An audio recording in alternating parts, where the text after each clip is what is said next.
Hey guys, you are watching your anime world. How are you all? Please support to subscribe this channel for watching new interesting stories. So in this video, we will see what if Deku's healing powers unlocked a hidden legacy. Here is short summary. Izuku has a healing quirk. To use he must take in the pain of whomever he heals. He and his best friend Katsuki Bakugo are going to be the greatest heroes together. Along with others they help along the way. What happens when something in his heritage awakens? But before we start, if you want more stuff like this, then be sure to subscribe and like this video. And if possible share this video with your friends. Now let's start the story. Katsuki Bakugo was not in good mood. Ever since his quirk manifested, he had become even more volatile than before. Before he was loud, but he could control himself. His emotions were not as all over the place. He had even lashed out at his friend Izuku, or Deku as Katsuki had started calling him. Deku had been his friend before he even knew what a friend was. But something about him had started to irritate Katsuki. Deku was the same age as Katsuki, but he still hadn't manifested his quirk. He would tell Katsuki that he had one but could never shown it. It was a constant source of irritation for Katsuki, but he didn't understand why. Things at home did not help matters. His little sister Mizuki was sick. She had been sick for most of the 2 years she had been alive. She was born a few months after his 4th birthday, just after his quirk manifested.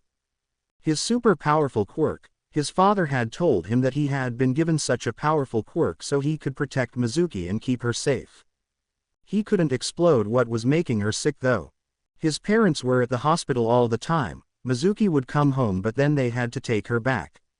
He would see his mom crying when she thought no one was looking or when she was with Auntie Inko.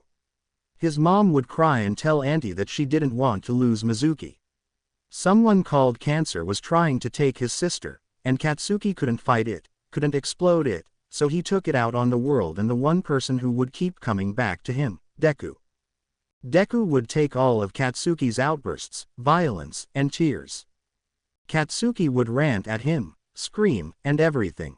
Most times Katsuki would reduce his friend to tears, but Deku would come back every time. Sometimes he wouldn't say anything, he would just stand there looking at Katsuki with tears in his eyes. Deku always looked like he was about to cry, but it was the way that he looked at Katsuki. It was like he could see inside of him, all the fear, the anger, everything. Today had been a bad day. Katsuki knew it when Auntie had been the one to wake him up and make sure he got to school.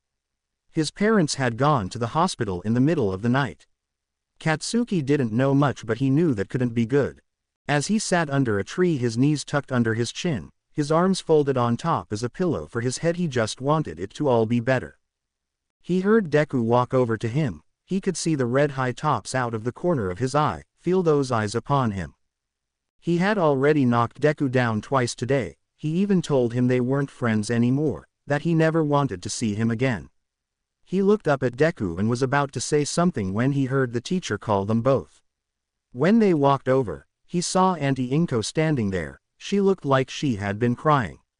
His stomach fell to his feet. He didn't want to move. He felt a light tug on his sleeve and looked over as Deku pulled him along. Katsuki, we need to go to the hospital, it is about Mizuki. Auntie, his voice broke, as he felt her arms slip around him and pick him up. He couldn't hold it any longer. The fear, all the emotion came pouring out as she held him as he cried. She made small circles on his back and told him it was okay. He didn't remember the car ride, but he recognized the hospital. He walked in holding his auntie's hand and Izuku holding her other hand. They went to different part of the hospital. It was incredibly quiet. Katsuki did not like that at all. When they approached a room with his dad and Izuku's dad sitting outside, he could tell his dad was crying. When his uncle noticed them, he whispered something in his dad's ear. He noticed his dad straighten up and wipe away the tears. His dad walked over and scooped Katsuki up and squeezed him tight. He started to tell Katsuki that Mizuki was sick and that she would be going to live in the stars. That she wouldn't be coming home with them but that instead she was going to watch over them from there. Auntie had gone into the room while this was going on. A few minutes later she opened the door and told Masaru that Mitsuki was ready for their son.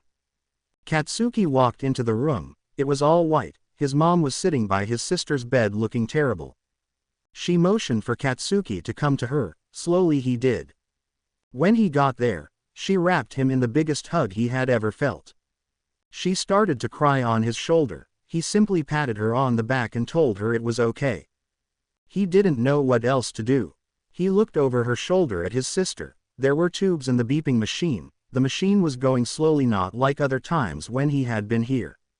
She told him that his sister was going to the stars soon. As she said this, she broke and sat him down, collapsing into Inko's arms as the husbands came into the room. Masaru knelt next to his wife and held her. Katsuki watched for a moment before turning and looking at his little sister. "Sorry," he whispered. "I'm sorry Mizuki, my quirk wasn't strong enough." He quickly wiped at his tears. "I am sorry I let you down. I don't want you to go the stars. Please don't go to the stars, I want you to come home. I promise to be the best big brother. I will let you play with all my toys, and make sure no one ever hurts you." The tears couldn't be held back, and he closed his eyes and pleaded with every entity out there, every hero he could think of, every spirit he could imagine. He felt a hand take hold of his. Slowly opening his eyes, he saw Deku standing next to him, but Deku's eyes were glowing a brilliant green. "I can see it now, Kachin, it will be okay."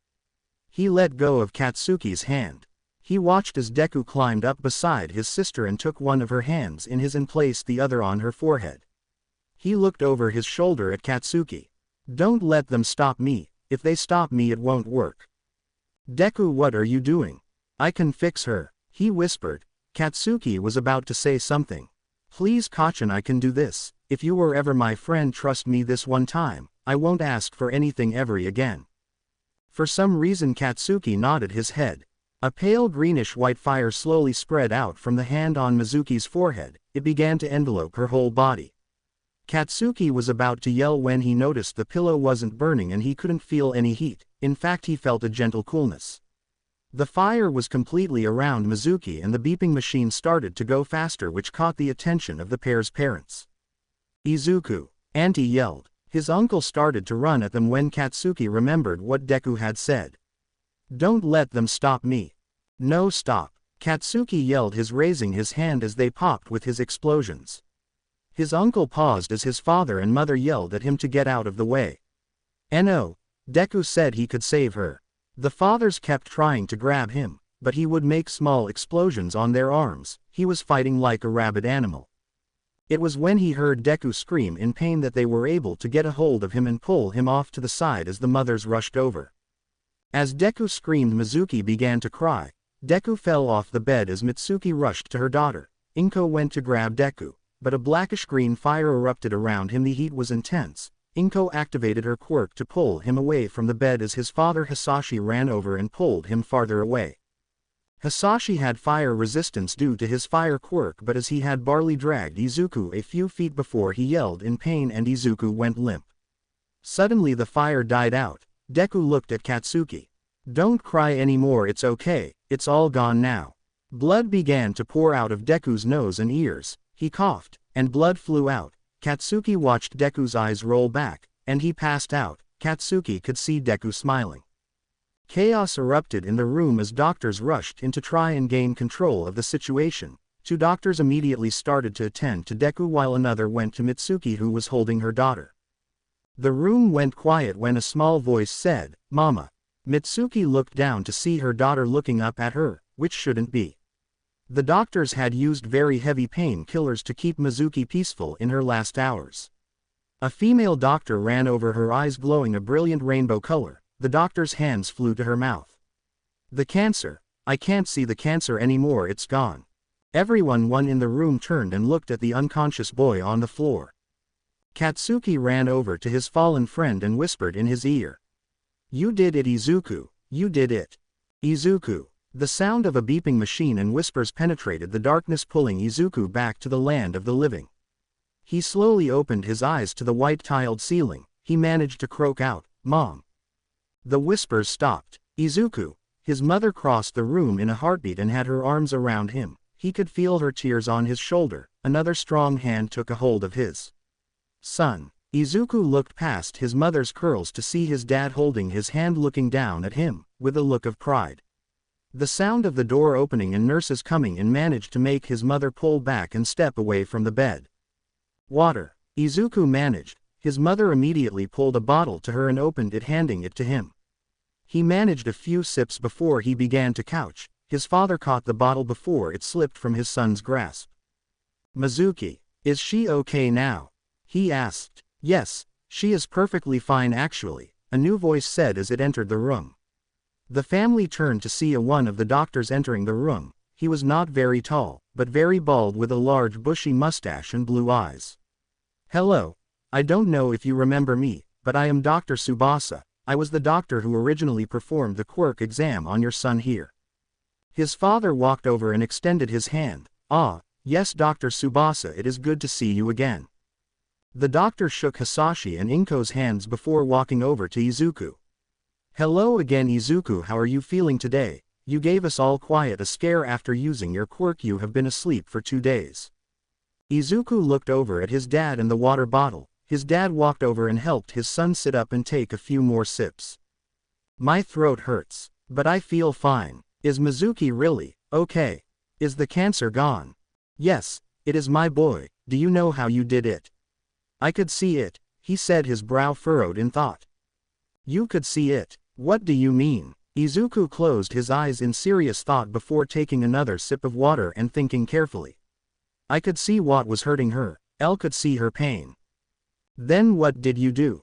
I took it away from her and put it in me, he said, pointing to his chest. Then I burned it away. Inko did her best to keep her voice calm and her emotions in check. Izuku honey, are you saying you could see the cancer in Mizuki, and you took it out of her body and into yours? Then you burned it away. Izuku nodded his head. If it was for the steadying hand of her husband, she might have fainted at once. I can see when people are in pain, but it wasn't until I was looking at Mizuki that I somehow knew what to do. Like right now you and Daddy are scared for me. And you are. I don't know what you are, but I know your bones hurt. Dr. Tsubasa laughed for a moment before he focused his gaze on Izuku. So could you make the bones in my hand not hurt as much? Izuku thought for a moment and reached his hand out to the doctor. Inko went to protest but Hisashi stopped her. They watched as Izuku took a hold of one of the doctor's hands and the white fire slowly spread from Izuku's hand to the doctor's. They watched Izuku wince before removing his, and then the white fire turned black for a few moments and faded out. You bones really hurt, the little boy said. The doctor simply looked at his hand in wonder. Fascinating. Well doctor, Inko asked. It feels great, amazing. You young man have a wonderful quirk. Izuku smiled as his mother came and sat on the edge of his bed. Her smile was dazzling. My little hero. Izuku just smiled at his mom. The doctor gave Izuku an exam and turned to his parents. With what little Izuku just told us, I can say for sure that he has no signs of cancer from our initial tests and everything looks fine. But to be on the safe side we just need to run some more tests and he should be good to go home tomorrow morning as long as everything looks clear. Don't forget to update his quirk registration. The doctor turned and left the room looking at his hand, a smile spreading ear to ear. Yes, this might be perfect. The boy just needs to get stronger and then he can heal him. Katsuki. He was walking the halls to another part of the hospital holding an All Might plushie that they had picked up in the gift shop. Soon they found themselves standing outside a door. His mom knocked softly, and he heard his auntie tell her to come in. The door slowly opened and there sitting up in bed was Izuku, with a smile on his face talking to his mom. Kachan. He felt his mom give him a little nudge. Go on.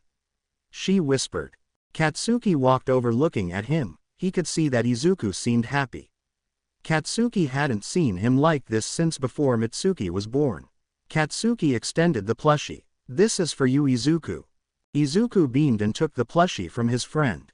I like you better like this. You don't look right when you're in pain. You too Auntie Mitsi. Inko looked at Izuku. Could you see that their feelings were hurt? She said. Izuku nodded his head. I couldn't do anything. I really wanted to, but I couldn't, so I keep thinking about it and thinking about it. I know it had to do with Mizuki, but it wasn't until we were in the hospital room that I knew what to do. Is she okay Auntie? Mitsuki smiled and walked over pulling her nephew into a super big hug as she cried some happy tears. She is perfect. You took away all the cancer. She going to be great. I can't thank you enough, Izuku. Our family owes you more than we could ever repay. Izuku hugged his aunt. It's okay, auntie, as long as Kacchan can be my friend again, that is all I need. Katsuki walked over to Izuku and joined in on the hug. I promise that we will always be friends. Izuku smiled. As the moms went to get something to drink, Izuku was left alone with Kacchan. Was that your quirk? Katsuki asked. Why didn't you use it before? I didn't know how. I could use the first part but not the others.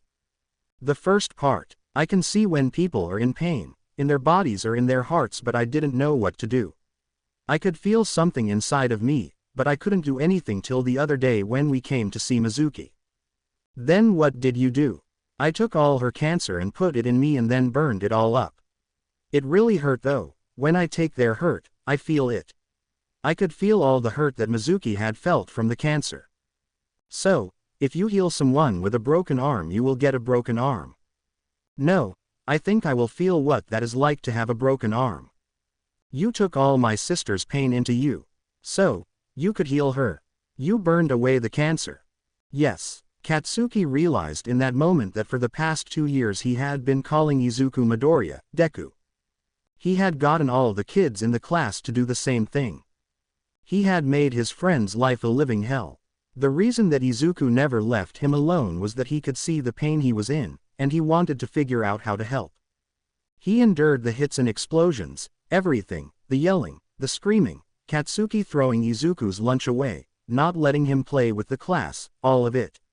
And he still saved Mizuki. He took all her pain into himself to save her. Izuku Midoriya was a hero. He was a true hero. If Katsuki was lucky, he may be half the hero that Izuku was. I'm sorry I was so bad to you, Izuku. You were hurting and didn't know better. Can we be friends again? I want that bad. We were always friends, Kacchan. The two boys hugged tightly. I promise, Izuku, I will always be your friend. I will protect you and together we will be the greatest heroes ever. That's all I ever wanted. What are you going to call your quirk? I was thinking Spirit Fire. The boys' mothers stood outside the door with tears in their eyes. They gave the boys a moment before they came back in. Izuku, 8 years old. Izuku was walking down the street with his mom enjoying the nice spring day. They were on the way from the store with ingredients for Katastan. Izuku's favorite dish. The last 2 years had been adjustment for the Midoriyas. More importantly, they had to keep an eye on their son who seemed to want to run and heal everyone he met. He could see people in pain and would try to wiggle away or get his parents to stop and run over to do something. Katsuki would have to walk Izuku all the way into the apartment to keep him out of trouble or to his house as they couldn't leave Izuku home alone.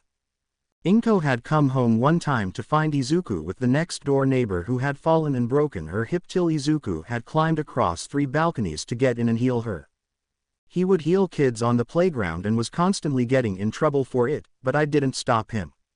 The only thing that finally stopped him somewhat was when a pro hero had come to talk the kids at his school and Katsuki had asked the hero about using your quirk without a license and how I could make so you could never be a hero or get a license to use your quirk.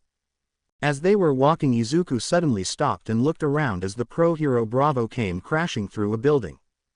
Inko grabbed her son and ducked behind a car to avoid the debris. A villain with some sort of magnetism power began to hurl trash cans and other objects at the hero. Inko was terrified, hoping for a break in the fighting to run. Then the car started lifting that they were hiding behind. Inko bundled Izuku in her arms and dashed for the alley.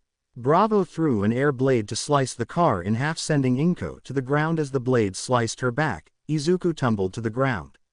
Inko looked and saw Izuku scrambling to her. She yelled at him to stay back. Izuku ignored her and she felt the cold fire on her back and her son yelled at the pain he absorbed.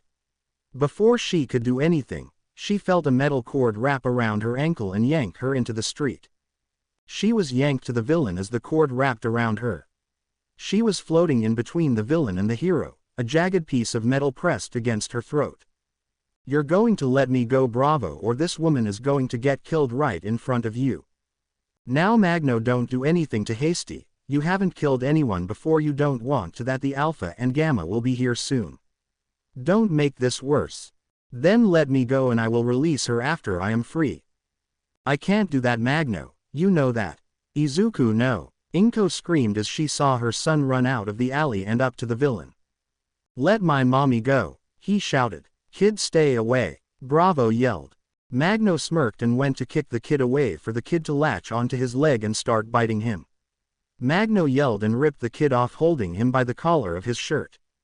Dumb brat, now I am leaving with this mother and her kid, Bravo, or else. The jagged piece of metal pushed into Inko's neck, drawing blood. Please take me, just leave my son, she pleaded. I don't think so, you lady and your brat are my ticket out of here. Izuku was struggling when he reached up with two hands and grabbed the villain's wrist. The black-green fire erupted and engulfed the villain. Magno screamed and dropped his hostages. Bravo saw Magno fall to the ground with the sound of a bone breaking. Magno clutched at his hip. The child scrambled to his mom as she was trying to free herself and get to him. Bravo did not let the sudden change of events stop him. He raced over and pinned Magno to the ground, forcing his hands behind his back to get the quirk-suppressing cuffs on him. He noticed there was a large gash on the Magno's back that wasn't there before. Inko freed herself and scrambled away from the villain and hero. She felt a coolness across her neck and a brief flicker of the black flame. She looked down at her son, who had his hand on her neck where she had been cut some. With Magno in custody, the other members of his team showed up to help with the cleanup. Bravo came and checked on two of them. He even asked Inko about what had happened. Inko told him she wasn't sure. Up until now her son's quirk could only heal people. I understand, but we are going to need you to give a statement to the police. As he did use his quirk without authorization, but I wouldn't worry too much about it. His mother was in trouble, and he reacted. Sure enough, the police took Inko and Izuku down to the station to get their statement. The police really wanted to know how an 8-year-old had broken a man's hip and gashed open his back in such a violent way. Izuku wasn't sure. He had just reacted. He didn't know how that happened. The police were not being very polite until a tall man with black hair and eyes walked in. The other officers vacated the room. Hello, Mrs. Midoriya. I am sorry for the overzealousness of my fellow officers. My name is Detective Tsukauchi. Before we begin, I have a duty to inform you that my quirk is lie detector, so if you lie, I will know it. I just have one question. Do you know how your son inflicted those injuries on the villain known as Magno? No, truth, but I have an idea. Go ahead. My son can heal people with his quirk. He does that by taking the pain of the injury into himself and burning it away. I had been hit in the back by accident by Bravo. She turned and showed him her cut shirt. Izuku healed me. She looked down sheepishly. He also may have healed our elderly neighbor who fell and broke her hip one afternoon. It seems he may be able to inflict whatever injuries he has healed on someone else. This has never happened before. Truth. Well, ma'am, to be honest, what he did was against the law, but there is not court in the land that would ever convict an 8-year-old who was just trying to save his mom. I just have one more question for the boy, if you don't mind. Inko nodded. Why did you run out there, kid? I don't know, my feet just moved on their own. Truth. I have a friend that is a pro. He says that is how you can tell a true hero. Now try to stay out of trouble, kid. You have great future ahead of you. I don't want to see that get stopped because of a vigilante charge. You two are free to go. Inko and Izuku walked out to find Mitsuki and Katsuki waiting for them to give them a ride home. Katsuki half scolded Izuku but then praised him for finding a way to use his quirk to fight. Mitsuki was going to scold her son, but Inko placed a hand on her leg and shook her head. Izuku and Katsuki, 10 years old. Dude, your sister is going to be so scary, Izuku said, as he and Katsuki walked home. Man, I thought explosion was great. My little sis can blow shit up with her mind. No sweat, not anything, just ing boom. Good thing she isn't as explosive as you. What did you say, nerd? My point exactly. Katsuki laughed, throwing his arm around his brother. So, what are we doing today, besides working out, of course? Izuku groaned. Dude, there is more to life than working out. How about video games, comic books, movies, quirk analysis? Katsuki rolled his eyes. Nerd. Besides, we need to work out to make sure we get into UA. You need to be tougher so you can heal people who are really hurt. and I need to be stronger so I can cover you while you do it. Izuku knew his brother had a point, but he really wanted to watch the new All Might documentary on Hero Flix. He knew if he suggested it, he could get Kacchan to agree, he just had to let it slip causally. They were walking down the street towards Izuku's house when suddenly Izuku felt pain, lots of pain, physical and emotional pain. It was radiating from the alley. Katsuki stopped and noticed the look on Izuku's face. How bad? Really bad. Their emotional pain is crazy high. Not to mention their physical pain. I say it too. Katsuki frowned. Izuku and him had developed a system like the Defcon system they saw in a movie once. Remember, we approach slow and see if we can do something safe, if not we call the police and Hero, okay? Yay, I know, Izuku said. You know, you said that last time and we ended up having to run from a guy with freaking werewolf quirk, all because you had to heal the cuts on him. How was I supposed to know he would react like that? I did, I even told he had crazy eyes. You know what, never mind, let's do this. The two slipped down the alley carefully. Slowly they rounded a corner and saw a figure hunched over with their back to the two. Two messy blonde buns, a dirty beige school sweater and plaid skirt. The hunched figure turned, and boys stared deep into the girl's cat-like eyes that were dilated in a very disconcerting fashion. They could see several bloody cuts on her arms and legs. She was gnawing on her arm. They could almost see bone. Katsuki raised his hands up, palms out towards the girl. She skittered back, swaying like something out of a horror movie. Crazy eyes, Katsuki whispered. Izuku's eyes glowed as he looked her over. It has something to do with her quirk, and I am guessing blood. He said. Yes, blood, I need blood, give it to me. She dashed forward a step before stopping herself. No, get away from me, I don't want to hurt you like Kimmy. Please, I'm a monster, but the blood was so sweet, so good. Give it to me. She leapt at the boys only for Katsuki to let loose a small explosion that knocked her back. All right, Izuku, this is definitely a call for backup situation. They will just throw her in an asylum, Kacchan. Let me try something. God damn it, Izuku. You better not die. Izuku stepped forward in a crouch, making himself seem smaller. He held his arms out wide. Hey, look, I don't have anything. You want some blood? I will give you some. He extended his arm, offering her his wrist. He could see her eyes darting to Kacchan and his wrist. He won't do anything. Come on, take a drink. She scampered forward, grabbing his wrist. Izuku, Kacchan whispered. Izuku just held his hand out to the girl. He watched as she opened her mouth, revealing sharp canines. Slowly she bit into his wrist. Izuku winced but said nothing as she started to at the wound. He could hear her beep some, causing him to blush. He placed his other hand on her back. She flinched but didn't break contact. The white flame erupted over her. Izuku grimaced in pain. When the flame engulfed the girl, she yelled and fell back, grabbing at her head. Izuku did the same. Kacchan went to rush to his brother, but Izuku yelled at him to stay back. Katsuki saw the familiar black flames erupt around his brother, but then he was white flames. He even saw red flame erupt around Izuku's head before they all turned to black flames and went out. Izuku was huffing, holding his head. The girl sat there before she started to stand up. Katsuki got in front of Izuku, palms out. When he saw the girl's eyes, they were normal size. He saw emotions flickering across her face. The girl looked at the two boys, then fell to her knees crying. Izuku got to his feet. Kacchan looked at him over his shoulder. What was with those red flames?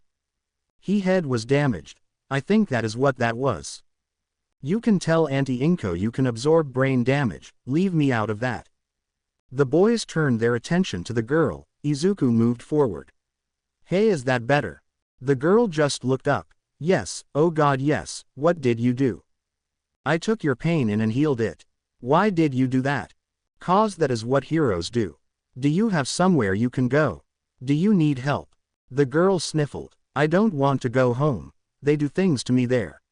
I need blood for my quirk, they won't give me any. And you need it to stay sane. Izuku said. The girl nodded. I tried to use animal blood, but they stopped me and locked me in my room. Then one day at school my friend Kimmy cut herself and I lost control. I don't know what happened. I don't even know how long ago it was or how long I have been out here. But I feel like myself now. Please help me, she pleaded. Izuku looked at Katsuki, who just sighed.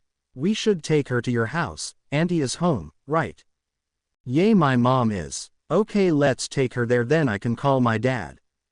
Is you dad a cop?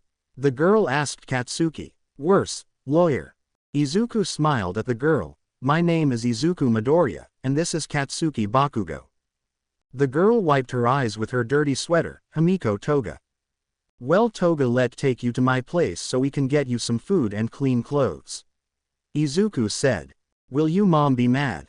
A little, but not at you, mostly at me, but I promise she won't hurt you and Kachin. I mean, Katsuki's dad is a really good lawyer, he will know what to do.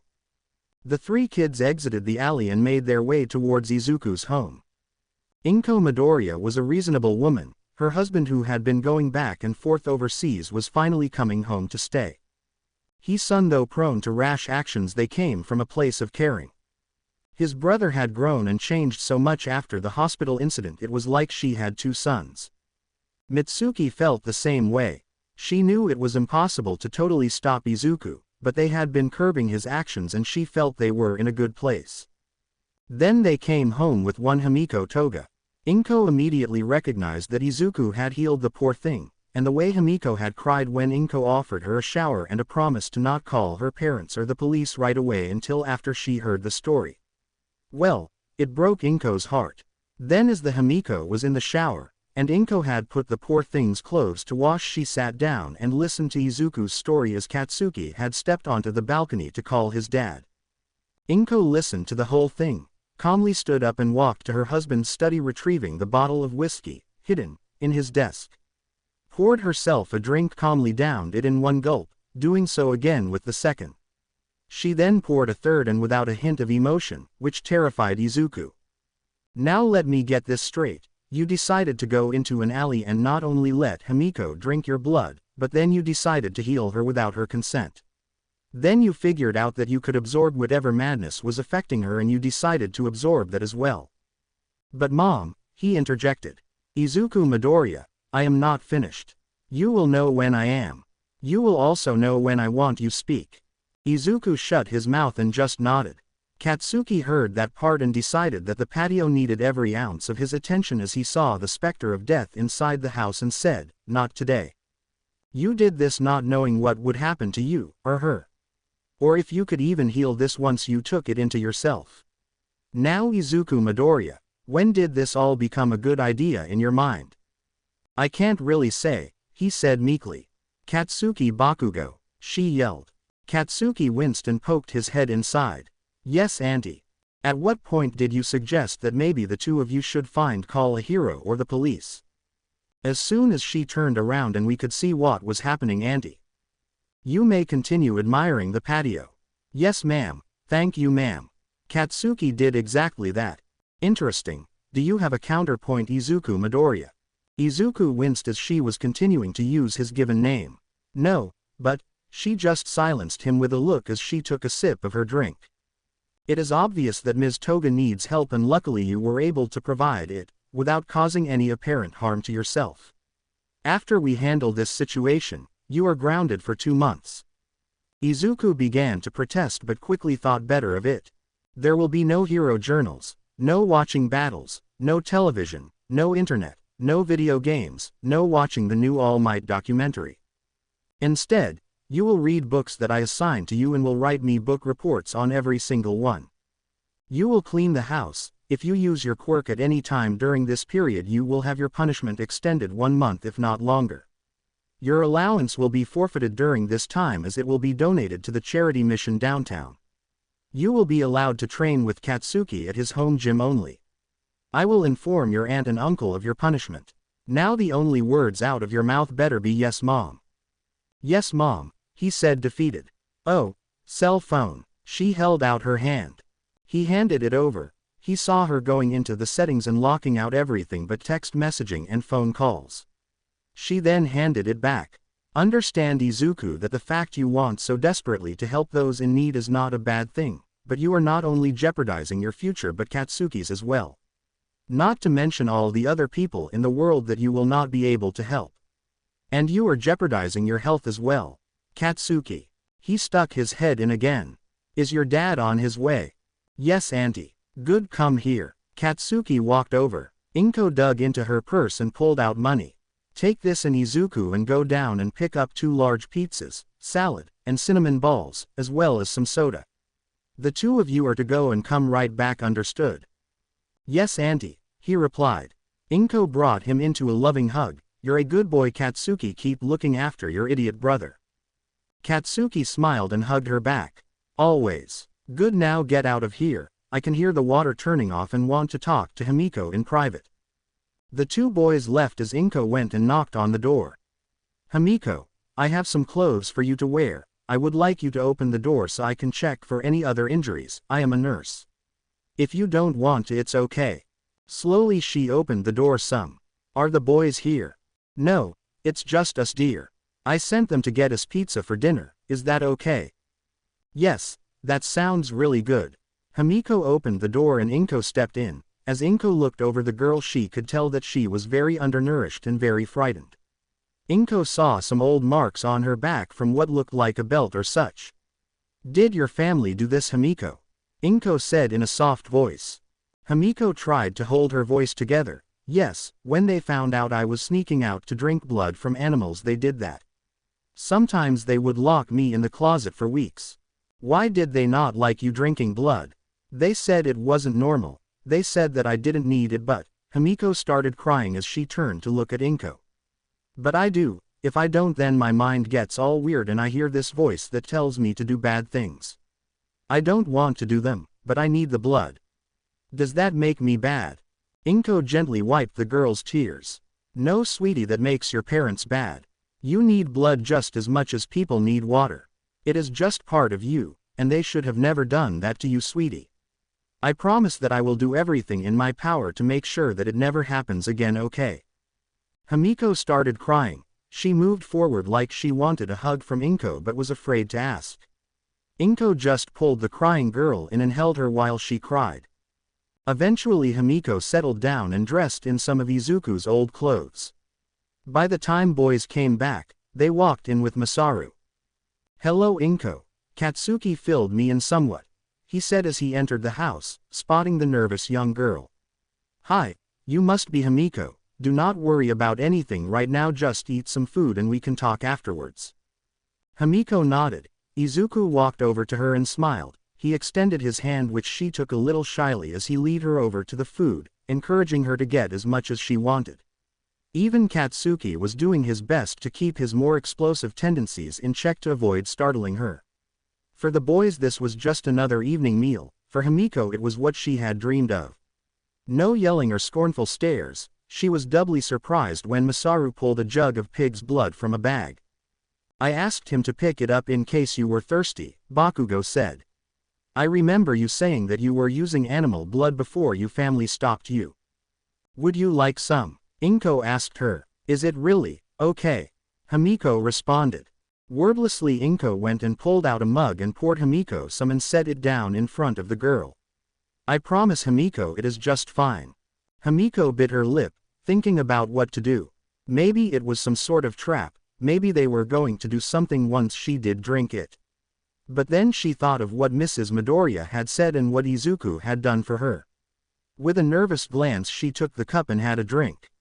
There were no looks of disgust, or any reaction at all. Everyone just kept doing what they were doing apart from Mrs. Midoriya. Is that okay, or would you like me to heat it up some? Himiko was in absolute shock. It took her a moment and with tears in the corner of her eyes. If you could heat it up just a little, that would be nice, but if it is too much, I can drink it just like this. Nonsense. Inko took the mug and heated it up some in the microwave before returning it to the girl. When the meal finished, they moved to the living room so Masaru could talk with Himiko. After listening to everything, Masaru sighed and looked over at Inko.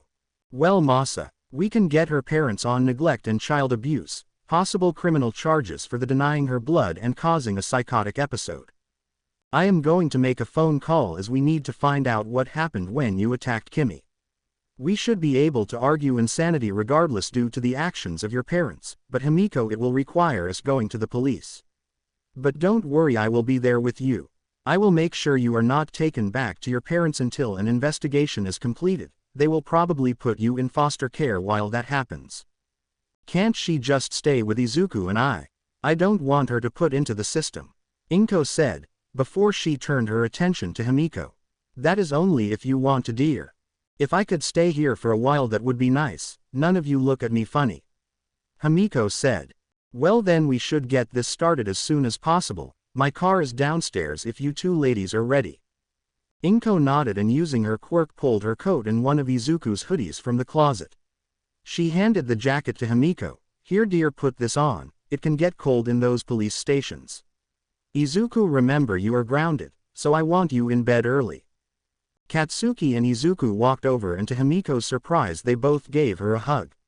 "It will all be okay," Izuku said. "Don't worry about anything Fangs, my dad is the best," Katsuki said. Himiko smiled at the Fangs comment, before turning to the adults and walking towards them. "I am ready." The brothers watched them leave. When the silence came, Katsuki smacked Izuku upside the back of his head before quickly hugging him. "Dude, you are so dumb sometimes, but man, I wouldn't trade you for anything, except a clone of Mizuki." Izuku smiled and hugged Katsuki back. "Alright, I am going home because you are grounded, not me, and there is that new documentary on Hero Flix." "Dude, I agree we did the right thing, but Izuku, listen to me. If you keep doing this, you are going to get caught and then there will be trouble. I want us to be heroes together bro, but I will do it without you." "It will, but I will. Don't make me do that, okay?" Izuku nodded his head. "I get it Kachin, I will be better, I promise. Good, now I am out of here. Later man." Izuku sat there in the apartment for a moment before beginning to clean up and heading to his room. He needed to find a way to be able to use his quirk to help people without getting in trouble. He also needed medical knowledge. He pulled out his homework first though, no way he could even be a hero if he didn't pass math class. His mom did not come home till the evening the following day, and when she did, she had Himiko in tow. It had been decided that Himiko would stay with them pending investigation. Himiko cried on Izuku's shoulder, then she told him that Kimi was hurt but not severely.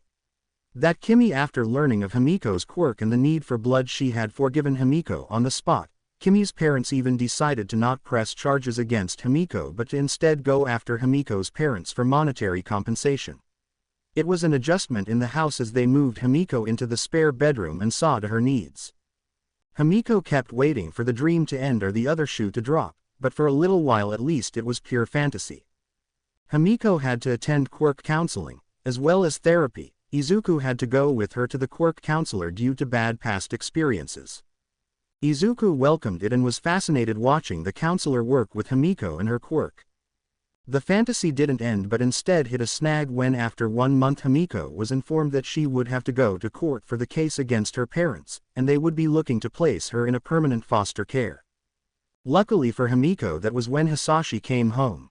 The man scared Himiko at first. He was easily 6 feet 2 and incredibly broad. Himiko found him intimidating until she saw him smile. It was like the smile that Izuku had, it relaxed her. After Inko and him had a meeting, they had sat down with Himiko to ask her if she wanted to stay with them as their foster daughter. Himiko cried for 5 minutes before she could say yes. Himiko sat in her room on the bed looking at the bedding that had been bought for her.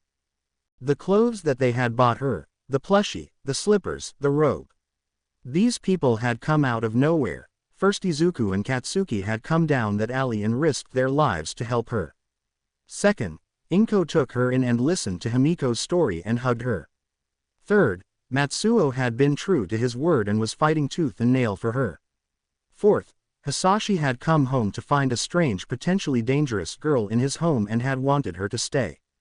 It was a lot, it was almost too much. She opened her journal and wrote her feeling down for the therapist. It wasn't quite the fairy tale as someone had not waved a magic wand to make everything instantly better, but it was a proper one. A family had come in and changed her life. They were fighting to make her life better for no other reason that they believed in her. Someone had put their faith in her, and she would make sure that it was not a mistake on her part. She was nervous. She was meeting Mitsuki and Mizuki today for the first time. She didn't know what to expect, but according to Izuku, Auntie Mitsuki was like Bakugo, loud but had great heart.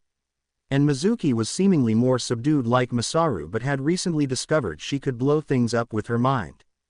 That is insane, Himiko had said. I know, right, Izuku had replied.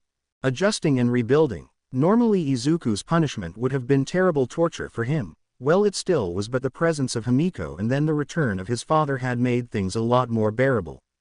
After the first month Himiko was with them, it was decided that she would go to school with the boys, as that way she had friends pre-established. The first day Himiko was incredibly nervous. It went okay. The main incident had been when, of course, the topic of quirks had come up and Himiko had summoned up the courage to share hers. The reaction was of course varied, but the loudest came from a group that decided to try and bully the girl. This angered Izuku to no ends, normally a non-aggressive child by nature. Seeing the effect it immediately had on Himiko's mental state caused him to leap from his seat in the cafeteria and throw punches. Katsuki was surprised by this action for exactly 1 second, and he enthusiastically joined in. When a girl had jumped on Izuku's back though, Himiko knew that the boys were fighting for her, and she would fight for them. The resulting suspension for everyone was met with satisfactory approval by all parents involved. Himiko's therapist did not approve of her method but understood the girl's desire to fight for those that were fighting for her. After her second 1RST day it went smoother. To put it simply, it went spectacular, at least in Himiko's world. Two girls, Reiko and Kami, had decided that not only was Himiko's quirk cool, but that Himiko should be their friend, and they were not taking no for an answer. Kami had fawn-colored hair and brown eyes and seemed rather fond of slang, which made Himiko giggle. Her quirk was glamour. It allowed Kami to create illusions. Reiko had pale gray hair and blue eyes. Her quirk poltergeist allowed her to levitate objects and even herself. The boys watched as the tsunami that was Kami swept over Himiko and carried her away. After 1 week the trio were inseparable. 2 weeks not a chance, 3 best friends for life. Himiko relaxed and the boys got to see her personality just bubble up and shine. Of course, there were those that would tease or try to disparage Himiko due to her quirk, but she didn't care anymore. She had friends. The fairy tale may end someday, but today was not the day. Izuku, after a long talk with both his parents at the end of his punishment, had petitioned them to allow him to volunteer at the very mission his allowance had been going to.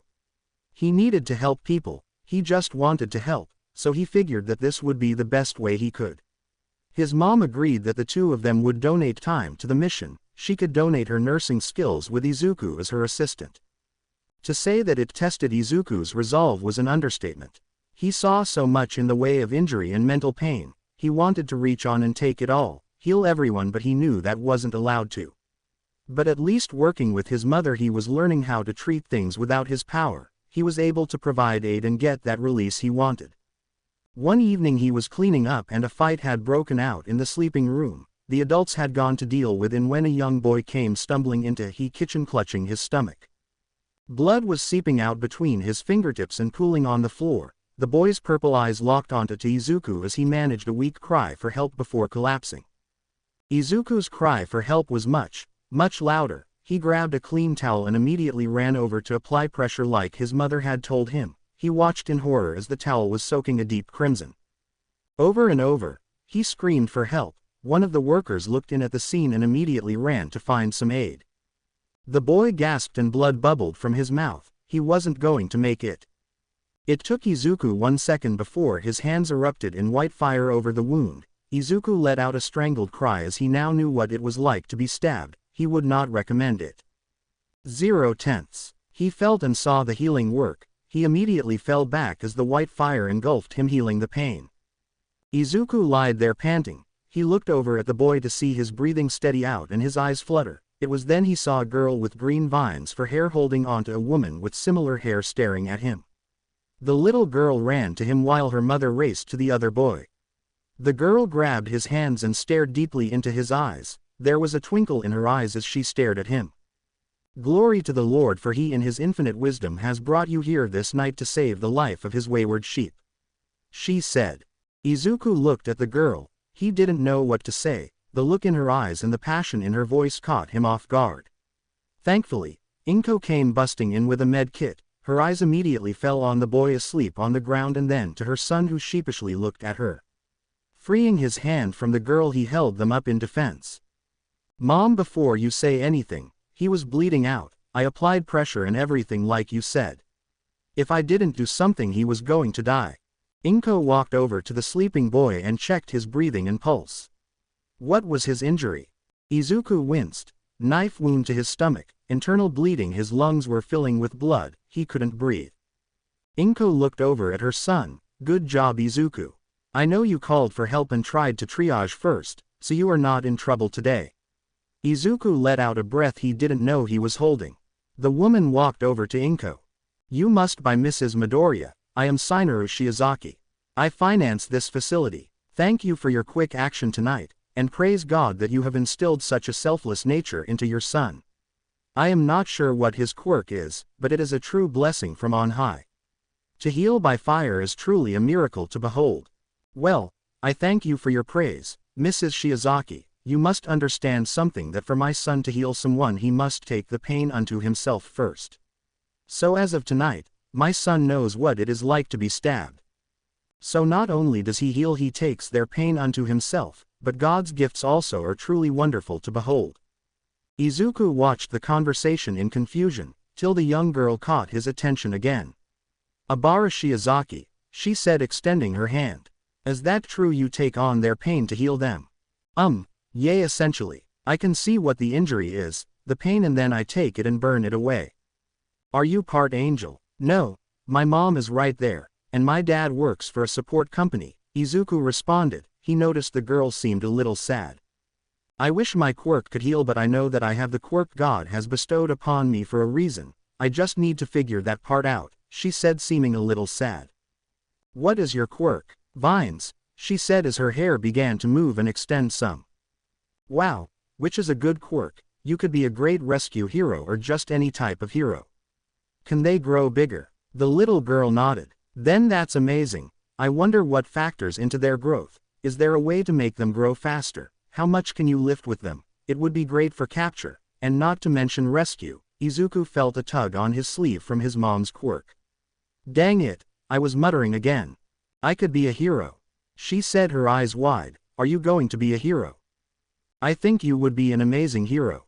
Yup, me and my brother and maybe Himiko are going to be heroes together. He responded with a dazzling smile. Mama, can I be a hero? The woman smiled at her daughter and the interaction the two children were having. Of course, my darling, if it is God's will, then it shall be. She then turned back to Inko. Now Mrs. Midoriya, let us talk about Izuku's education. I think I would like to sponsor him into Sume Elementary. Inko blinked. Well, that is something I would have to discuss with my husband and also with Izuku. Please think it over. Here is my card. Call me when you reach a decision. I hear the emergency vehicles arriving. We should prepare for their questions. Does your son do this often? The healing of people, I mean. Yes, he does. We are trying to curb him doing it with his quirk, so he doesn't get in trouble for illegal quirk usage, which is why we started to volunteer here. I wanted to teach him some first aid treatments and help him scratch that itch, so to speak. I see that would be terrible. Even if you reject my offer of Sume, would you be amenable to me reaching out to an acquaintance of mine? They are a former hero with an immensely powerful healing quirk. She may be able to offer you and Izuku guidance in these matters and help him develop his healing skills. Yes, that would be most helpful. Thank you, Mrs. Shiozaki. Think nothing of it. I would also like to request that if it is possible that maybe we could arrange some play dates between our children. Abara seems quite taken with him.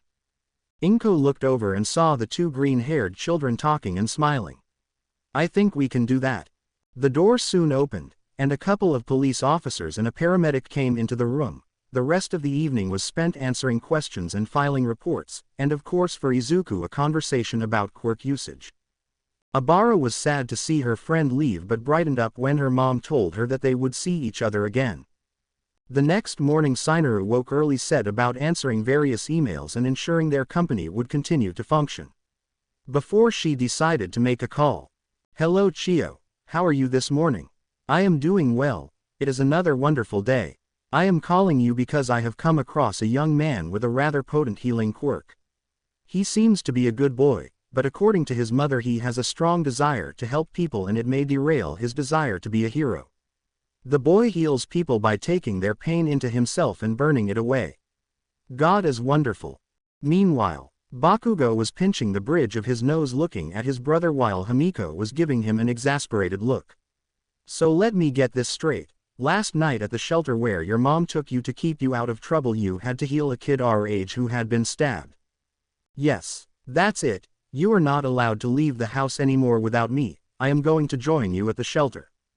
Me too, Himiko said. We should go, we are going to be late for school. Did you get grounded again?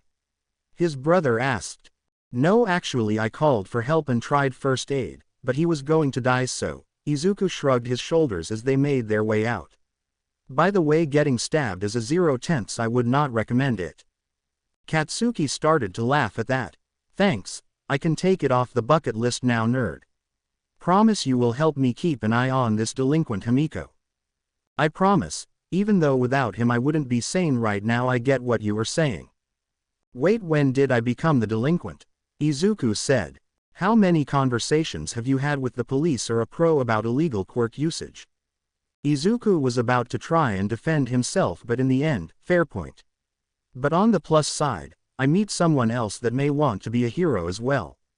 Of course, you did, the other two said. -2 days later. As the trio was going over their homework when his father walked in carrying a rather large fried chicken meal. As the kids got up excitedly, they saw Inko walk in with a boy about their age with purple hair and eyes. Izuku immediately recognized him. Oh, it's you, he said. He looked over at Katsuki and Himiko. That's the boy I healed. Katsuki saw the boy had a small duffel bag and that no parents were standing behind him. Katsuki smiled and said, Welcome to the island of misfit toys, enjoy your stay, we have cookies. What kind of cookies? The boy said in a shy voice. Himiko pieced it together as well. Chocolate chip, but you have to eat dinner first and take a bath. Also brush your teeth after the cookies, not before. 4/10 would not try again, Izuku said with a smile. Inko's heart swelled at how the children were reacting. Kids, this is Hitoshi Shinso, he is going to be living with us. Katsuki. Hey dude, what's your quirk? The boy looked sad and looked down at the floor. I can take over people's minds. That is awesome, Katsuki said. Wow, so cool, Izuku seconded. That would be pretty good for a hero, Himiko said. That is so right, he could end a hostage situation in like a second, Izuku said. Katsuki was surprised Izuku hadn't bombarded the dude with questions, but the way Izuku was bouncing he could tell he was holding it back but barely. You don't think that's a villain's quirk? The kid said with a look of fear in his eyes. Hell, no dude, I blow stuff up with my sweat. Katsuki yelled with a vicious grin on his face. I have to drink blood for my quirk, Himiko said standing a little behind Izuku. I can heal people, but I have to absorb their pain, Izuku said. And dude, my little sister can make things explode with her mind. Hitoshi was sure how to respond. They didn't think his quirk was evil, he was sure they said he could be a hero, and someone could blow something up with their mind. That's insane. All three responded at the same time, I know, right? Over the course of the night, it was confirmed that Hitoshi was coming to live with them because, like Himiko, he had terrible parents that had abused him. After all, he had a villainous quirk. Masaru was on the case, and the family would be moving into a house soon. Much to Katsuki's happiness, it was going to be near his house. As the kids were off in their room convincing Hitoshi to use his quirk on them and laughing, Hisashi wrapped his arms around his wife. You know, when we talked about more children, this isn't exactly what I had in mind. I know, Hisashi, but, like Himiko, I couldn't just let him go into the system, Inko said. But I promise I will make it up to you tonight after they are asleep. Because a good man deserves everything. Hisashi's eyes widened. Everything. Everything, my darling. Inko turned and pulled her husband's head towards her and whispered seductively, everything.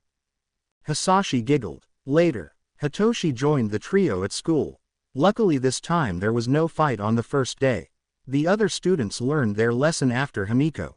Kami and Reiko were welcoming to him as well, though Hitoshi found the girls' energy when together to be exhausting, not to mention that Katsuki and Izuku had dragged him into their hero training. It wasn't long before Kami and Reiko joined them along with Himiko. They had become quite the gang. Izuku had told his parents that he didn't want to transfer schools, that he wanted to go to school with his friends, and that it was more important to him that they be together. Abara and Izuku started to have their play dates, as in she would come over and hang out with the strange family. The group adjusted to her strange mannerisms. Katsuki soon began to tease his brother about his girlfriend coming over, as the girl would be close to Izuku at any chance she got. As interesting as that all was, it was by far not the most interesting thing to happen over the course of the next few months. The most interesting thing over the past few months. Inko had told Izuku that he wasn't going to school on one Tuesday, but she didn't tell him why, only that there was someone that they had to meet and that it was especially important. His mother fussed over his clothes before settling on an outfit for him. He was loaded into the car and driven off to his destination. Izuku had tried to guess and get his mom to tell him, but she wouldn't say anything. Then the most wonderful thing ever happened. Izuku found himself in front of the UA, the top hero school in Japan. As they approached the gate, the pro hero Snipe was there, and he was waiting for them. He even signed Izuku's hero notebook and gave them visitor passes and their pictures. Izuku couldn't wait to tell his brother about this. Snipe guided them through the school, answering all the questions the excited 10-year-old was throwing out. The pro hero would smile, laugh, and answer the endless stream till they stopped in front of the door, and he bid them goodbye. Then the door opened and standing in front of Izuku was his second most favorite hero of all time, behind All Might of course. The youthful heroine, Recovery Girl. He got his second autograph that day. The retired hero was incredibly surprised that he was such a fan. Izuku had been on the verge of fainting this entire time, but then she said it. "I hear you have an amazing quirk, why don't you tell me about it?" Izuku fainted in his mother's arms. Recovery Girl was concerned till Inko smiled at her. "I am amazed he lasted this long, he will wake up in a minute." Izuku, true to form, woke up and apologized to the hero. Chio smiled at the excitable lad. "Now do you think you can tell me about your quirk?" Izuku took a deep breath. "I can see people's pain, and I can understand it. When that happens, I can heal it. But to do that I have to draw the pain into myself with my white fire, that heals them. Then I must burn it away to heal myself. I can also somehow store the pain I have absorbed, and give it to someone else." "So, what do you see in me?" she asked. "You have severe arthritis and some knee problems." He told her his eyes were glowing green. "Could you help that, if you let me?" He looked at his mom, and she nodded her head in approval. Izuku reached out and took the hero's hand, and she saw the white fire spread out and cover her body. It was cool and soothing. She then felt arthritis and knee problems just disappear. The boy released her hand, and then she saw black fire come from him before he opened his eyes and smiled. "Remarkable. Why are the fires different?" "I think the white is the healing. If I get a cut, the white fire heals it. The black fire burns it whatever I take it away, like your arthritis or cancer." "You can heal cancer." "I have. I don't know if I can do it all the time. I can also see when people are not right in the head, and I can heal that also, but I only did that once. My mom told me not to do that again." Recovery Girl leaned forward. "I think you need to explain that more." Izuku recounted what had happened with Himiko in as much detail as he could. "That fire was red. I don't know what that means, but according to Kachin, the red only came out when I was healing myself. I had absorbed her madness. I think I can understand why your mom doesn't want you to do that again. Would you mind if I talked to your mom in private for a bit? You could just have a seat outside." Once the door closed, Inko gave her full attention to the retired heroine. "Tea," Recovery Girl offered. "Yes, please." They sat in silence till a cup of tea was sitting before both. "Mrs. Midoriya, may I call you Inko?" "Yes." "Then please call me Chio. I am going, to be honest. Your son has the most terrifying and wonderful healing gift that I have ever seen." Inko's eyes widened at the heroine's declaration, but she could understand why the statement was being made. He can heal any wound if he can withstand it himself. He can heal cancer. He can heal, or at the very least grant mental stability to someone. He does all this without any medical knowledge or training. For the longest time, I was considered to have the most powerful known healing quirk. What a lot of people don't know is that I accelerate a person's natural healing at the cost of their stamina. So, if an exhausted but critical hero were brought in here, I could do nothing for them with my quirk. Your son could. My lord, the possibilities are insane. I understand Chio. Izuku wants to be a hero. Not just a healing hero but one on the battlefield. He has almost no self-control when it comes to healing someone or the desire to do so. He is getting better, but because he can diagnose someone if he sees they are not going to make it, he acts. I know that he can heal the damage he absorbs, but I worry that if he absorbs too much and it kills him before he can heal himself. His friend, brother Katsuki, wants to be a hero also so he can defend Izuku while he heals people, and there are others who are gravitating around him. Himiko, Kami, Reiko, Abara, and Hitoshi. There is a theory that a person's quirk affects their personality, that a person with an eating quirk will have a problem with overeating. A person with super strength will have a desire to lift weights. Or, a person with a healing quirk will be drawn to those that need healing or will seek them out. That is the case. When I was a little girl, I had the same impulse to heal everyone I could. It wasn't till some tragedy almost happened that I was able to rein it in. But what I fear is that Izuku doesn't have that fear, because he will know that at least the person was healed. It is a very selfless attitude, and it can be extremely dangerous. I don't know if he would even draw the line between a hero and a villain. I think he would heal the villain to prevent them from dying. So Chio, what do we do? I want to train him. I cannot let someone like this with this ability slip by. It is selfish, I know, but he could be such a boon for not only the hero society but for everyone. If you let me train him, I can help with his medical knowledge, and teach him techniques for advanced triage so maybe he won't resort to his quirk. I will even sponsor him for the recommendation exam here in the UA. I can promise that I will make sure he gets a medical degree out of all this. I think that we should get him certified as EMT in the meantime so that he has permission to use his quirk to avoid him getting in further trouble. Thank you, Chio. I agree with you, but if at any time he no longer wants to be a hero, then I would expect you to honor his wishes, though I find that highly unlikely. I will agree to that. We can start with some after-school training a few days a week, but I would like to have him on Saturdays for the day. As long as he can still be a 10-year-old kid, I can agree. He may be willing to give up his childhood, but I won't let him. Agreed. Home. Dude, so you are going to get trained in by the recovery girl. And you get to take the recommendation exam. God damn it, bro, Katsuki yelled. Do not take the Lord's name in vain. Fine, but do you guys get it? We are going to have to train even harder to keep up with this nerd. Or hear me out, we can just sleep in instead, Hitoshi said. Yay Baku, if we train any more, I am tots going to hurl. What about like our chill and party time? Kami said. If training more means I can keep Izuku safe, then I will, Himiko said, shooting a smile at Izuku. I have no desire to be left behind, though I must agree the thought of even more strenuous exercise is not appealing if it will increase our chances of attending the most prestigious of schools. Then we must forego some things for that opportunity, Reiko added as a cupcake floated off the tray to her. Well said, Reiko. The Lord has placed a challenge in front of us and we must not seek to ignore it, but we must deal with it head on. God only gives us what we can handle, Abara said. So, sleeping in is off the table. You're damn right it is, Katsuki hugged Izuku. Dude, I am so proud of you, I know you will make me proud. Thanks, Kachan. Izuku looked at all his friends with a smile. He was surrounded by so many that loved him and cared. He wouldn't let them down. Next year, Izuku was doing great, his studying with Recovery Girl was going great, and he was almost ready for his EMT exam. His family had moved into a new house, which was 2 doors down from Katsuki and Mizuki, who was starting to be a regular fixture in the Midoriya household. The little girl had her big brother wrapped around her finger, and now that Izuku lived so close he couldn't tell her no when she wanted to come over with him.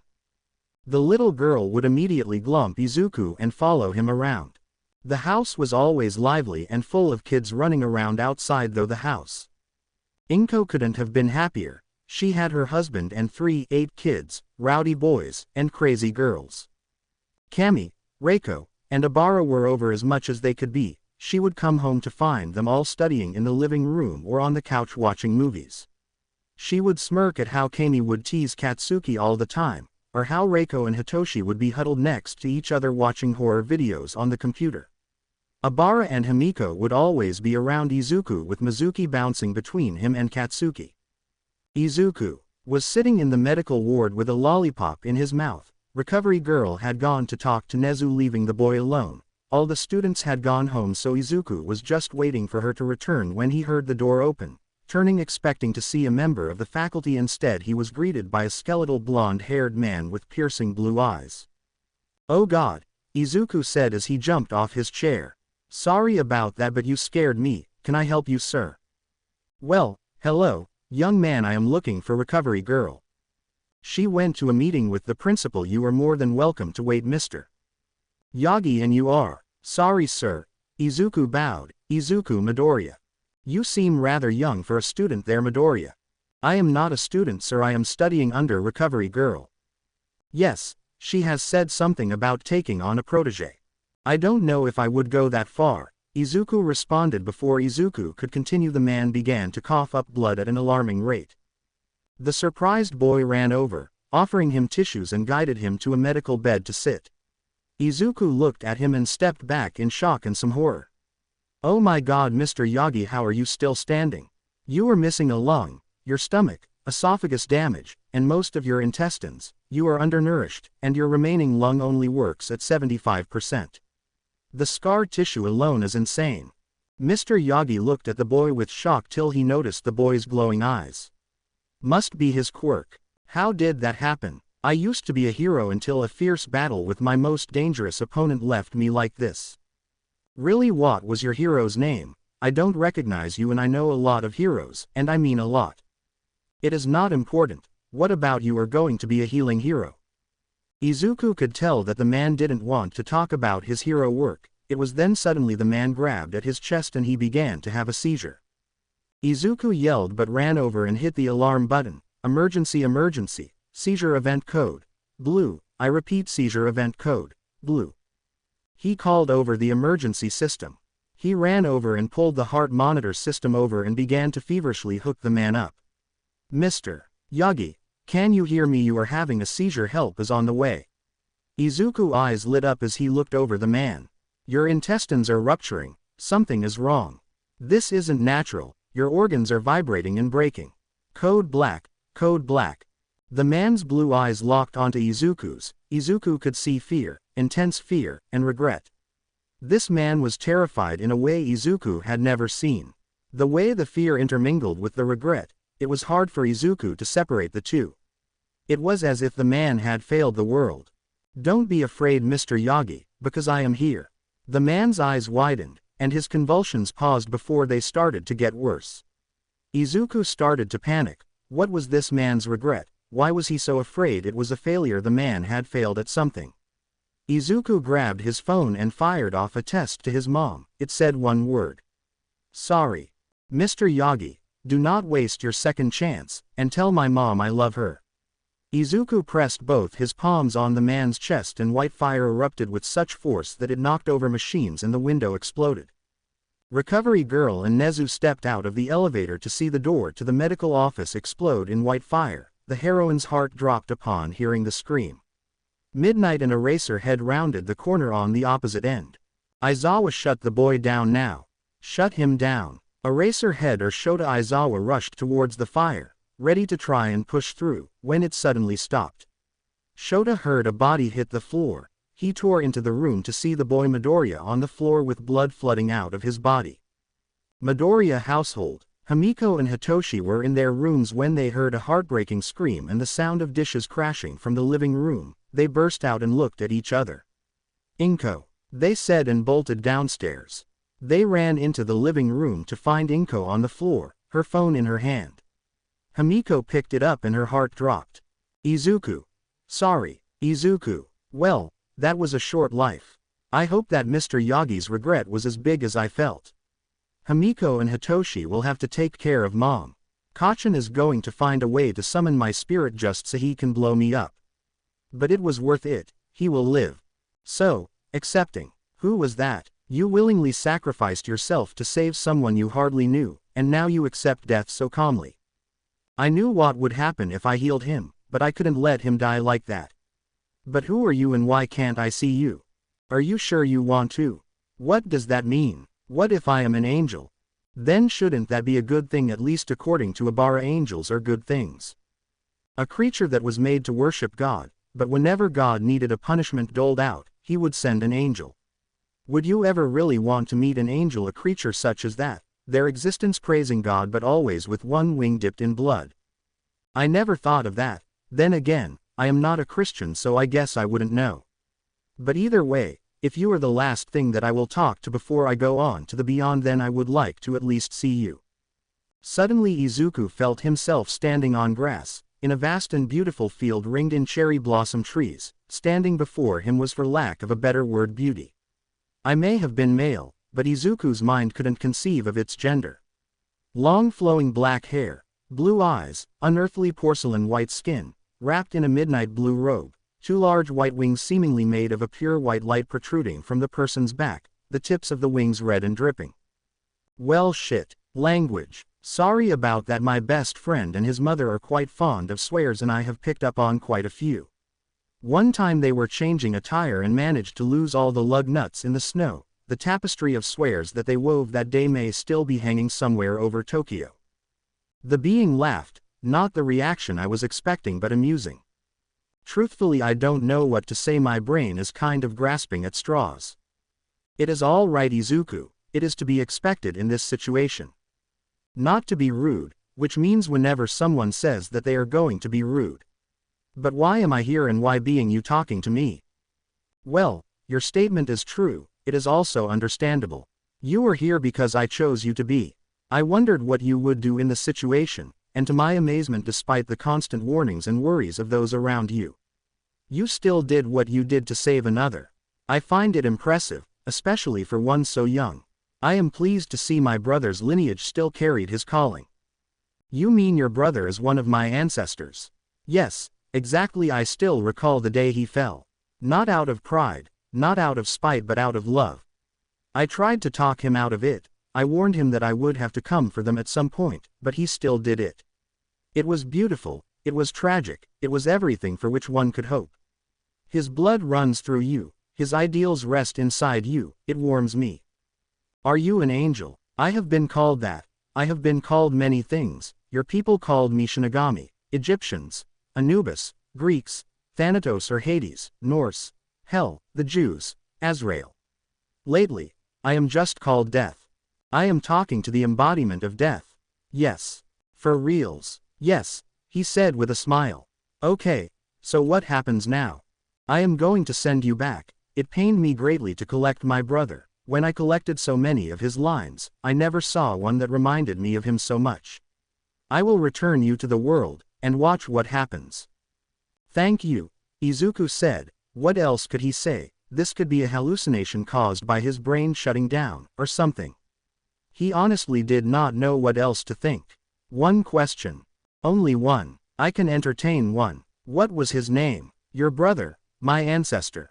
Raphael. Okay, I lied too.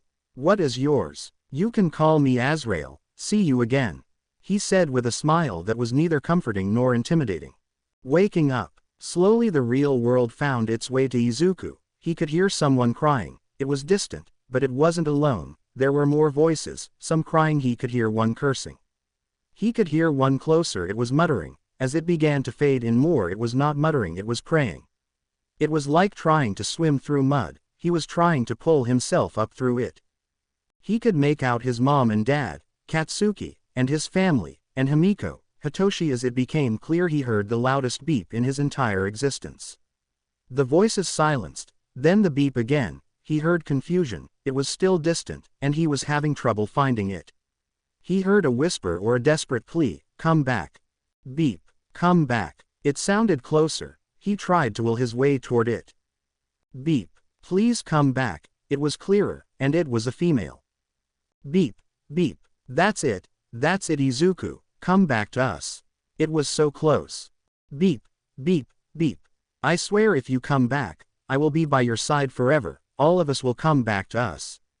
It was right by his head, it was being whispered into his ear. Beep, beep, beep, beep, it fell in a rhythm. Izuku forced his eyes to open, it was painful, there holding his hand whispering in his ear was Abara. Promise, he managed to get out, his throat hurt and burned. He saw her eyes water and her tears hit his chest. Yes, she managed. Then someone screamed, it was his mother. He saw her come into view. He was crushed by her hugs and tears, he tapped on her shoulder to get her attention. Water, he croaked. Immediately there was a bottle in her hand being brought gingerly to his lips. Is he like undead? He heard a smack and, ow. What, he was dead and now he is awake? I know I cannot be the only one thinking it, Hitoshi said. His mother pulled back and looked at him, and the monitor next to him. Izuku, is that you? Yay mom, sorry if I caused any trouble. What happened? Baby, you were dead for 10 minutes, she said, her tears falling. Oh, that is all you got, you asshole. Katsuki yelled. Izuku looked over at his brother's puffy red eyes and just extended his hand to him. What else do you say to that? Himiko started laughing, then Hitoshi slowly the laughter spread. With help from Abara and his mother, he sat up, they all slowly came over and hugged him. Soon it was a giant group hug filled with tears and love. As they all pulled away there was Recovery Girl, Eraserhead, the blonde guy, the principal, and Vlad King. They all looked like they had seen the dead sit up and talk. Oh wait. Slowly they entered the room and had everyone, but his parents stepped out to give them room. He could read the tension on the heroes and his parents' faces as Recovery Girls examined him and took a blood sample. The heroine was silent the whole time. It wasn't until she returned 5 minutes later that, if possible, she was even paler. I have no baseline. I have no point of reference, but all I can say is that he is perfectly healthy. All the scans show nothing abnormal, no cellular degradation, no rot, and his cells seem even better than before. I need to run tests, but I have nothing. She walked over to her desk, pulled out a bottle of whiskey that had dust on it, wiped it off, and took a long swig. I am too old for this shit. To his surprise, his mother and father took a long drink from the bottle as well. The tension was broken when Vlad King said, not it. Oh, hell no Vlad, Eraser said. If this kid makes it into UA he is all yours. I refuse. Why me? He did call not it, the principal said. That's bullshit, Eraser muttered. Mr. and Mrs. Midoriya, let us talk outside for a minute, I am sure that everyone would like an update. His parents nodded and soon it was just the principal and Mr. Yagi. Izuku looked over at Mr. Yagi. How are you feeling? I should be asking that same thing of you, young Midoriya. Why did you do what you did? All your organs were rupturing, there was a vibration inside of you, it was killing you. I could tell you were afraid, and there was a regret inside you. It was so strong it felt like you had failed the world somehow. I had never felt something like that, so I thought if I could give you a second chance then maybe you could make right whatever went wrong. You were willing to give your life to a stranger so they could put right a wrong they had as they died. Did you know what the regret was? No, it was huge, it was overwhelming though. I just knew that I had to act. That I had to do it. I knew that you were going to die before help arrived. The only person that could help was me, and isn't that what heroes do? They save someone even if it costs them their life. The principal smiled. Humans are a most interesting species. I can tell you that whatever was happening in there was not natural. Someone had set up a delayed sonic attack in you. They were trying to kill you, Mr. Yagi. I don't know who you pissed off, but that was an assassination attempt. How are you so sure? The principal asked. When I first looked over Mr. Yagi I knew he was severely damaged, but I would have picked up the internal bleeding in the initial scan, but the cascade of organ ruptures and the vibration I saw could only be caused by a sonic attack, and as I was not being affected, it had to be originating inside Mr. Yagi, hence sonic pulse delay. I imagine that if he weren't in such poor shape, it probably would not have done anything. I know it is not my business, but can I ask a question, Mr. Yagi? Of course, young Midoriya. Are you going to make it right? Whatever that regret or failure was. Yes, young Midoriya, I promise you I will. Good, can you call my family back in? I owe them an apology.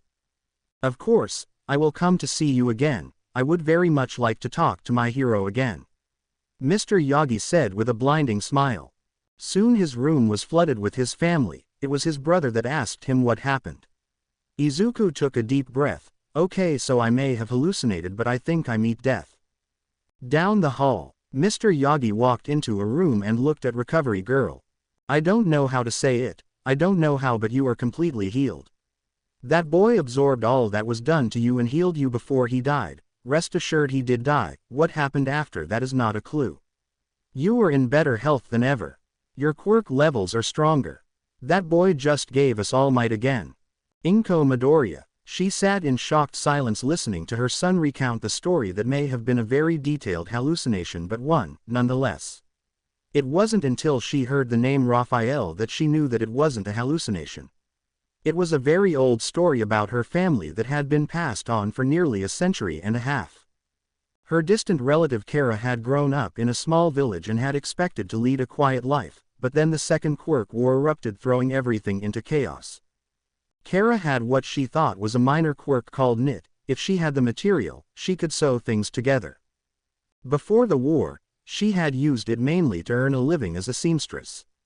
She didn't like war or violence, but instead became part of the medical corps, where her ability became a lifesaver. Any wound could be closed with her ability. She would be one of the people who would run onto the battlefield to see if people could be saved. It didn't matter to her the danger she was putting herself in as long as she could help someone. She even treated the enemies. It was during this that she encountered an enemy doctor that would do the same, treating any he came across. They would cross paths numerous times. He always seemed to be there when it was the most dangerous for her and even saved her a few times. A strange friendship blossomed. When the war was coming to an end, she told him where she lived and invited him to find her when it was over. She had all but given up hope when he had shown up in the village hurt and limping. She sprang into action and helped nurse him back to health. He never left. They fell in love, got married and had many children. Raphael said he didn't have a family and had no family name he wanted to carry, so he took Kara's instead. They were said to be deeply in love and had the greatest hearts. They opened a clinic together and built by all accounts a wonderful life filled with love and laughter. Hisashi Midoriya, he sat and listened to his resurrected son's story, making sure he wasn't seen. He began to look up psychologists in the area to see about making Izuku an appointment. The story was far too fantastical for him to believe. After all, his son had suffered a near-death experience that was surely going to have some lasting psychological repercussions. Himiko Toga, she didn't know what to make of the tale that Izuku had told them. She knew that he was dead. They had come in and he was freaking dead. Now he was sitting there telling them of meeting Azrael or death incarnate. It didn't matter to her whether it was real or not. Izuku was running into a dangerous destiny that she knew. She had to get stronger so she could protect him and be by his side. No one was going to take Izuku away. She promised herself that. Hitoshi Shinso, okay, if he is the living dead, how can I prove it? Undead are immune to mind control, so I should try my quirk on him. Also, maybe I can get Abara to get me some holy water. We should see if he burns in the sunlight or has an aversion to crosses. If he is some sort of zombie, he may need to eat flesh. I need to be prepared. I should contact Reiko. This could be the start of the zombie apocalypse. Katsuki Bakugo, what the actual? So, either his brother had a psychotic episode, or he just talked to Ing Death. Either way, Katsuki didn't care. Izuku had been dead, and now he was alive. Once again, he had almost failed, but he had been given a second chance. He would not waste it. He was going to protect his brother even if he had to lock the in the basement for his own good. He was going to have to talk to Auntie about always having someone with Izuku to knock him out for his safety if the situation required it. Mitsuki Bakugo, when I get home and Masa asks, I am just going to tell him it was a false alarm and change the subject. When Mizuki asks, I will lie my off because my little girl will try and blow someone up. Abara Shiozaki, I knew he was part angel. But God answered my prayer. I must honor my word and be by his side. I must talk to my mother immediately. I need to transfer schools. I must keep my word. God has plans for Izuku and this miracle is a testament to that. He came back to me. I prayed and called him back and he answered. I told him I would be by his side, and he said, promise. Obara's cheeks flushed a little bit for some unknown reason. Izuku Midoriya. As he finished his tale to his family, there was a myriad of expressions on their faces. He knew the story was fantastic, but it was the truth. Before they could express their belief or disbelief, it was his mother that spoke up and told the story of Kara and Raphael. How it had been passed through her family forever, whether it was true or not, it was something special on her side of the family.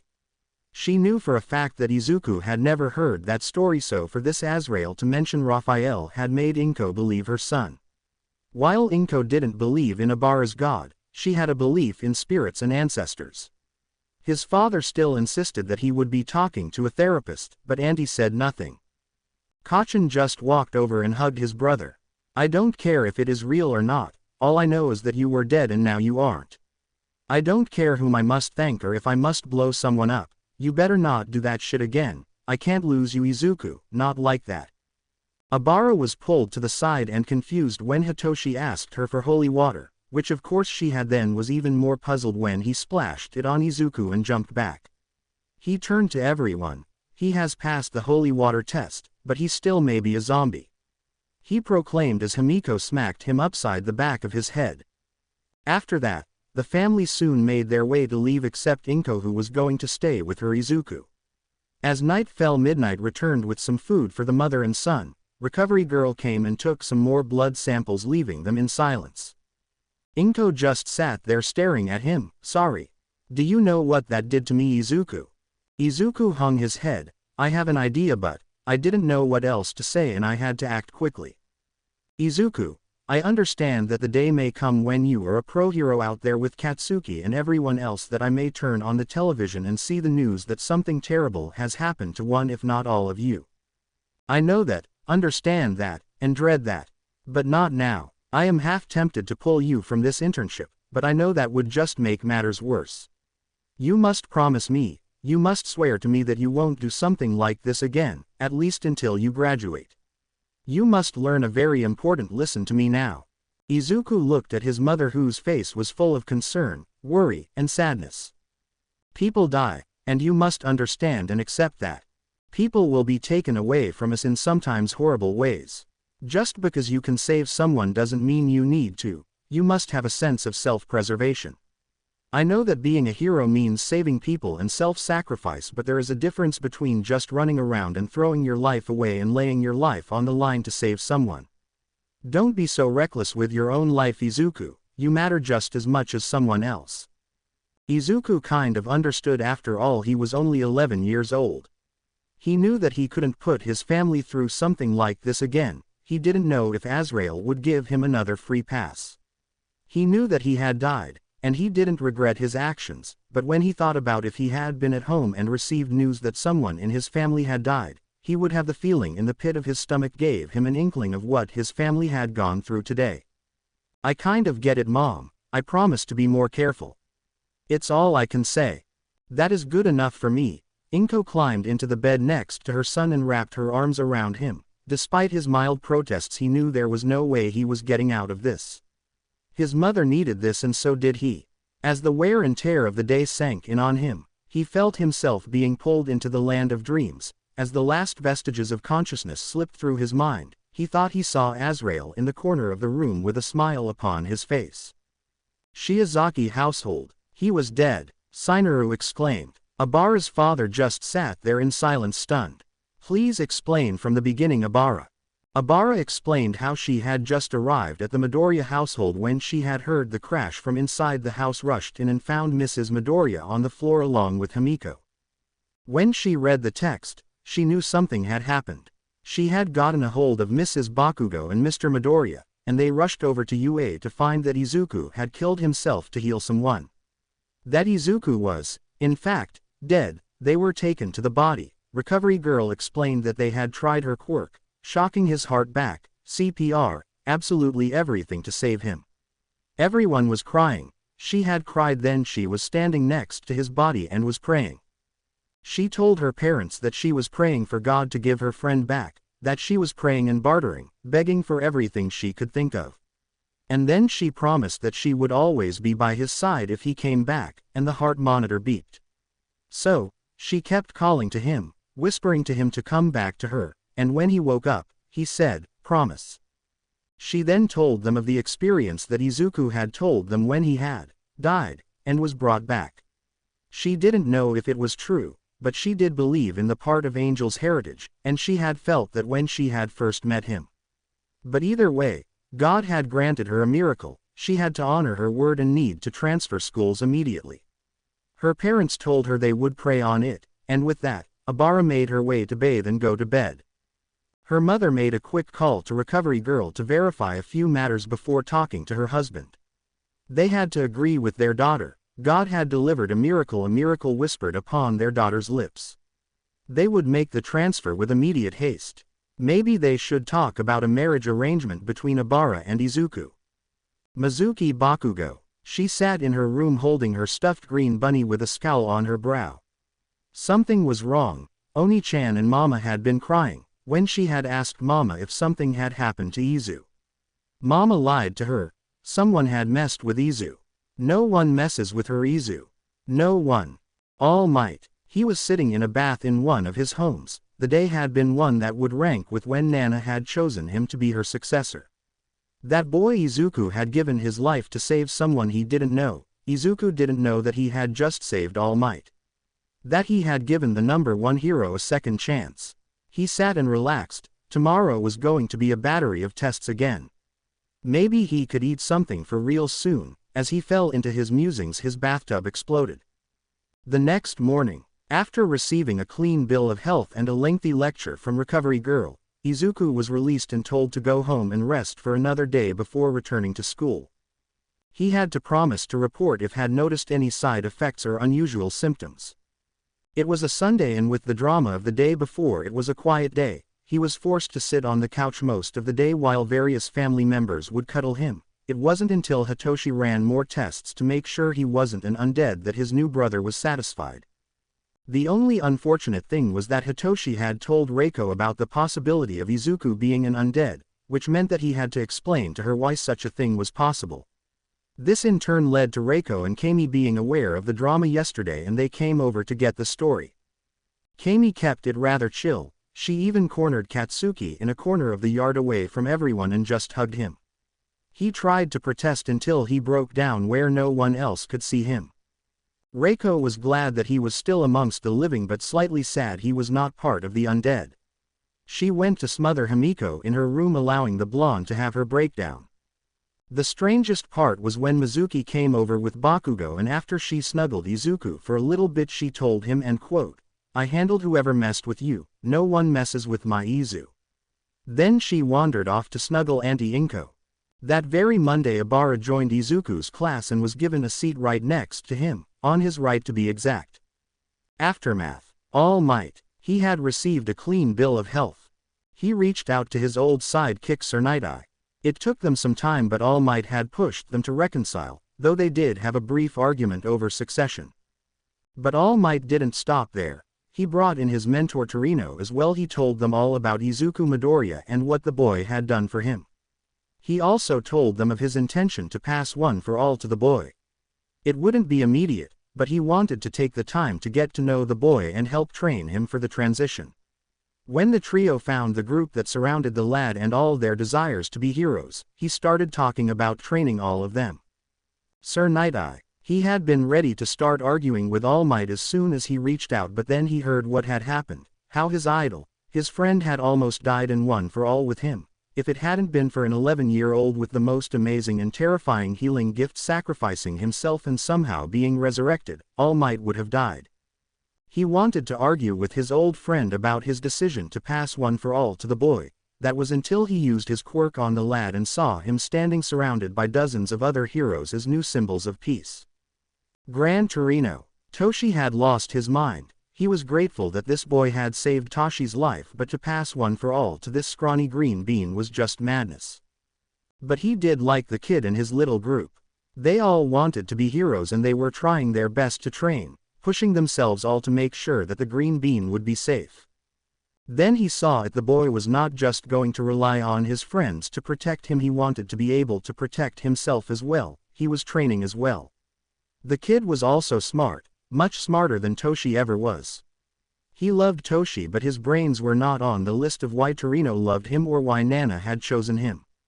Recovery girl. Izuku Midoriya could not be left alone at any time. This rule was not negotiable.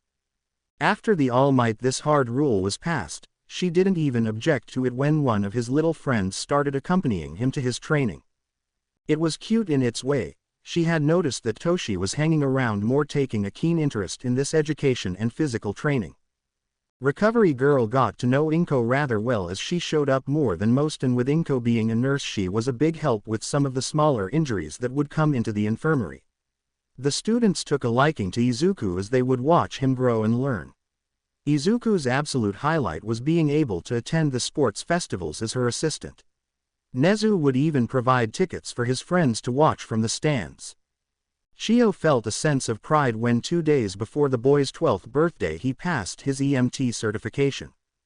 Izuku, having taken to heart what had happened with Mr. Yagi, he did his best to use practical medicine before relying on his quirk.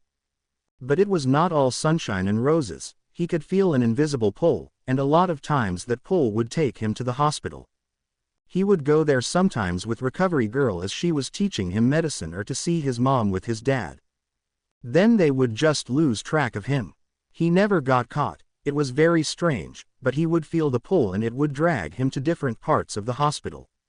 He would be in the children's unit a lot, and whenever he was there, he would swear he caught glimpses of Azrael, but he could never quite get a good view. He would chase after him at first, but I would always lead him to a room where he just couldn't walk away. The parents or whomever was attending the room would leave and he would slip in. They were always in so much pain, he couldn't just walk out, so he would do it. Sometimes the pain was so bad he would cry for 20 minutes afterward. It was the neonatal intensive care unit he would find himself in a lot. He would see children like Mizuki and see their pain racking their little bodies, and he couldn't stop himself. He went and healed child after child after child. Tears streaked his face from the pain, but there was another and another. In the end, his mother found him crying in a hallway. She didn't scold him. She didn't yell. She just held her baby boy close. On Abara's birthday, she had asked him to come with her and a group from her church to visit a sister mission to the one they normally volunteered at to minister to those who had no one to come to them. Now Izuku couldn't minister to anyone, but he could sit and listen to the older people who either had no children to come and visit them or those that were simply alone in the world. He felt the pull. It led him down the hall to a medical area. When his feet stopped in front of a door, he could see the pain radiating out of the room. The mental anguish was calling out. Izuku slipped in and saw there on the bed of a young man who was severely burned. Izuku walked over and looked at him with his eyes glowing. He could see all the damage. The damage was intense. It was caused by the boy's quirk. The boy had an incredibly powerful fire quirk but no resistance to it. His body was a patchwork of burned skin and healed skin grafted over and held in place with staples, like he was the victim of a sick science experiment. Tragic, isn't it? Azrael, who else? Is it you that pulls me to these people? You want me to heal them. I want to see what you will do. Now what will you do? Who is this? Toya Todoroki, the firstborn son of Endeavor. What the hell is Endeavor's son doing in a shelter's hospital wing? Fate, yes, let's call it fate. You are not going to explain it any more than that, are you? Nope. Now what are you going to do? I can heal him, but that is going to be painful. He will just get hurt again when he uses his quirk. I think that is messing with his head as well. He has an obsession.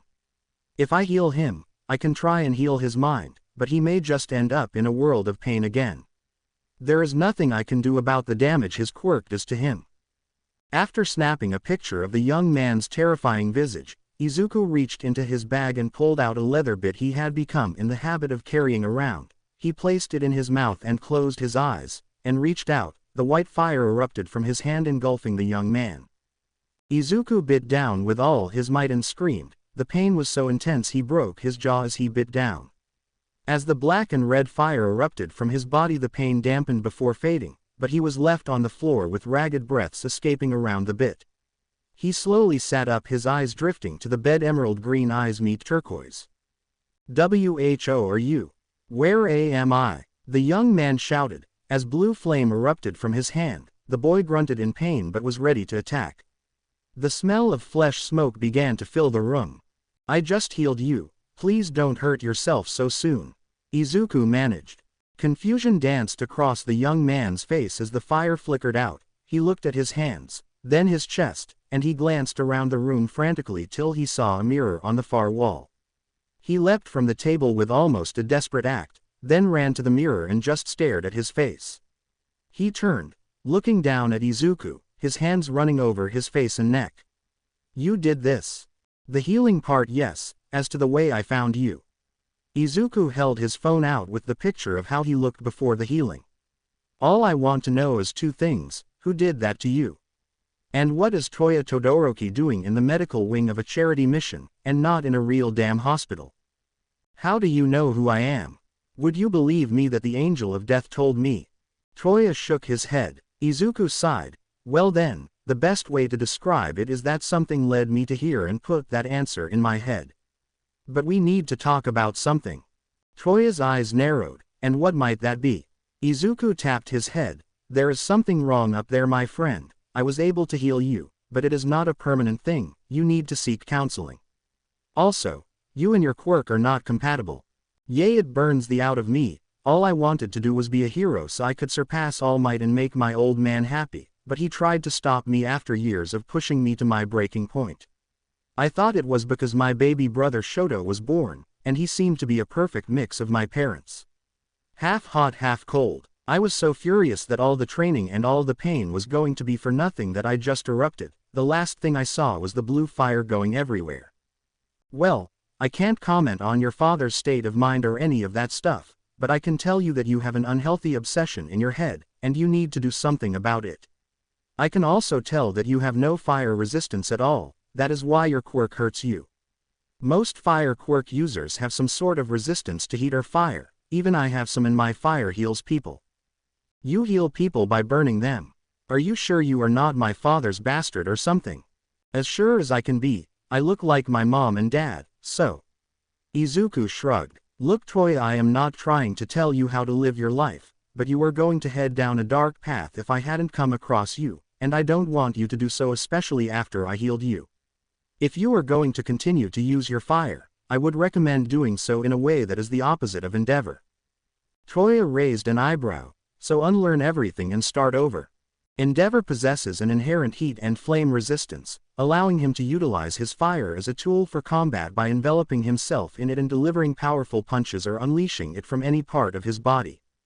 However, as a regular person, you cannot do the same. You must either release the fire or apply it to a heat-resistant object, such as a club or sword. Wearing gloves that offer the necessary resistance can enable you to release fire in bursts. It's worth noting that your blue fire burns hotter than your father's, but prolonged exposure to it can result in burns." "What the hell, kid? You heal people and quirk counseling?" "No, I just love quirks, and figuring out how they work is amazing to me. It's a hobby of mine." Izuku pulled out his wallet and handed all his money over to Toya. "It should be enough to get you a ride home and maybe a meal, but that is up to you.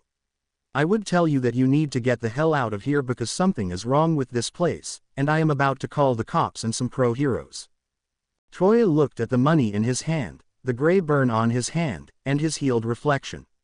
Izuku walked over and touched his damaged hand, and Toya watched in amazement as the white flame covered his hand in a cool and soothing sensation. Then he saw the same fire erupt in the greenette's hand as he hissed. "Do you have a name, kid?" "Izuku Midoriya." "And Toya?" "Yay. I sincerely hope that I won't regret my actions today. As someone who aims to help and heal, I understand the weight of taking on another's pain. I am aware of the immense physical strain you've put on yourself in your pursuit of becoming a hero. I am optimistic that this second chance will lead to positive outcomes, but it's important that you explore alternative ways to utilize your abilities and consider seeking counseling. You heal someone by taking all their pain. And you did that for me. Why? Most people deserve a second chance, especially if they never had a good one to start with." Izuku smiled at Toya as he dialed a number on his phone. Hey recovery girl, I think I need the police and some pro-heroes at the mission shelter in Tokyo.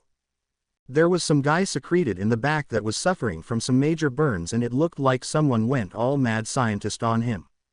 I am sending you the photo now. He looked into Toya's eyes. No, he suddenly jumped up and ran off and I didn't want another lecture again, so I decided not to pursue and call for help like I promised everyone. No, I had gotten separated from the group I am going to go to now. I am fine, I promise. Now please, I want to get out of here before something bad happens. Thank you. I will have the group wait out front for the police and pros to arrive. Toya just looked at the young boy in marvel. Thank you Izuku Midoriya, I will make sure that the pain you bore for me will not be in vain. He turned and ran off down the hall. Izuku ran off in the opposite direction to find Obara. He was sure that either way he was going to get a lecture, especially after he told his friends the truth. Azrael sat on a rooftop opposite the mission as heroes and police arrived. He watched as Izuku was with Obara and their group off to the side. With a smile, he saw the girl leaning into Izuku, causing them both to blush. He witnessed Toya boarding a bus in the direction of his home. So far things were shaping up nicely. As he was musing to himself, he felt a familiar presence manifest behind him. You do know that we are not supposed to interfere like this. Who said? We did, we all made a vow. Interesting. And where was this vow when you allowed Raphael to fall? We all know that there was no way he could have beaten you in a fight.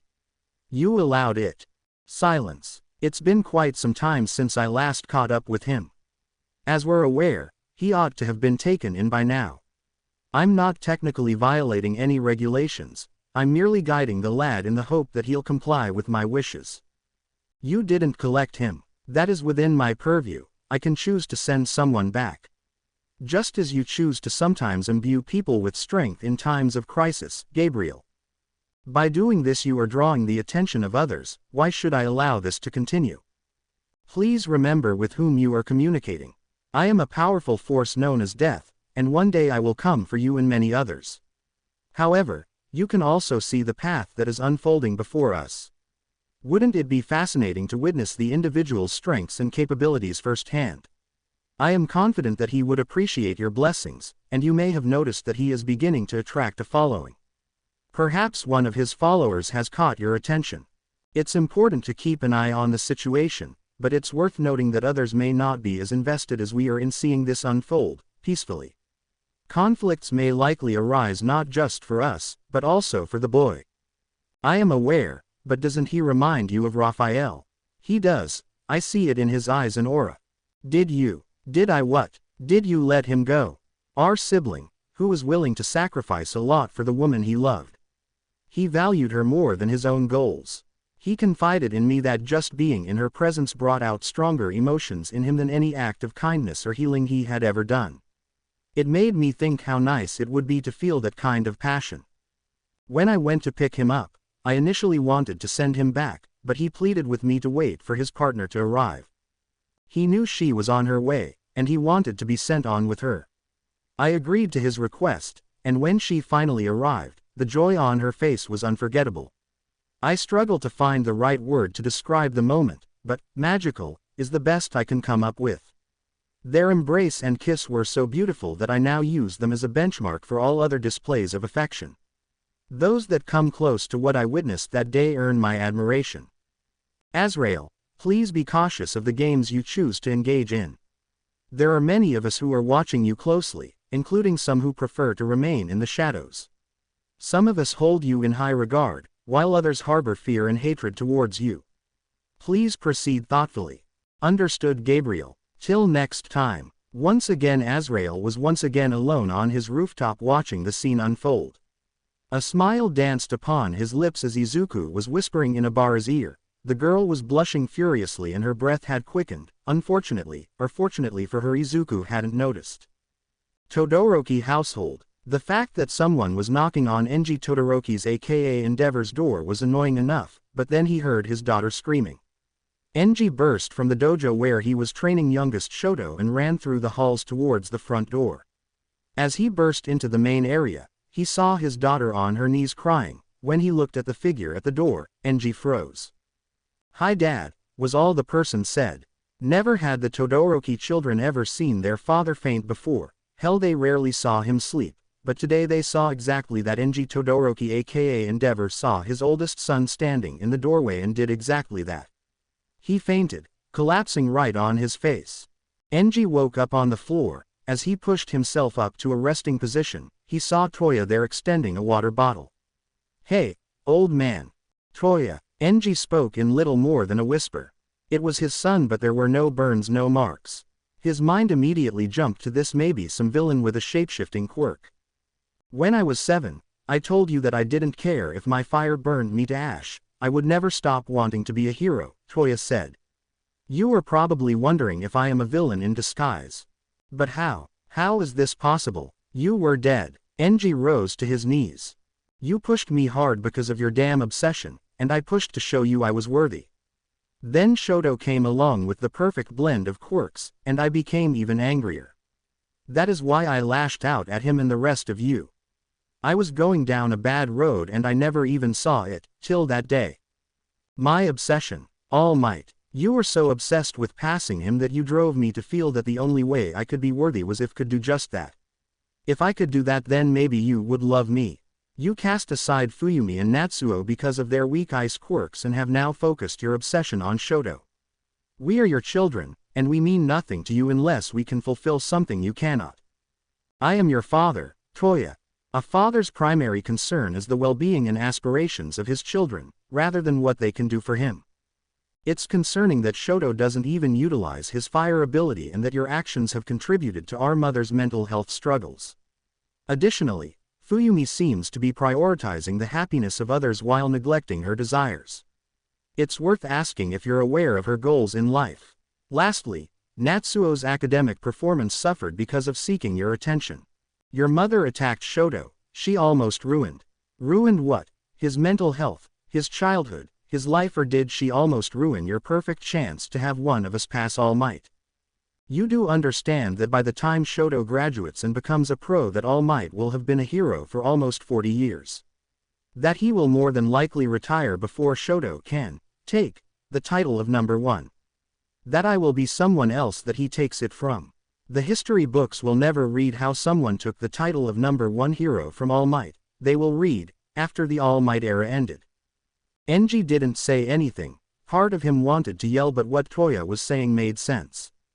He didn't know what Fuyumi wanted. She could have a boyfriend. Or a girlfriend. Natsuo hated him and wouldn't share anything with him even if he asked. He was damn sure that if he was dying of thirst in the desert, the boy wouldn't even give him a sip of water. Shoto was scared, because of Rei and because of him.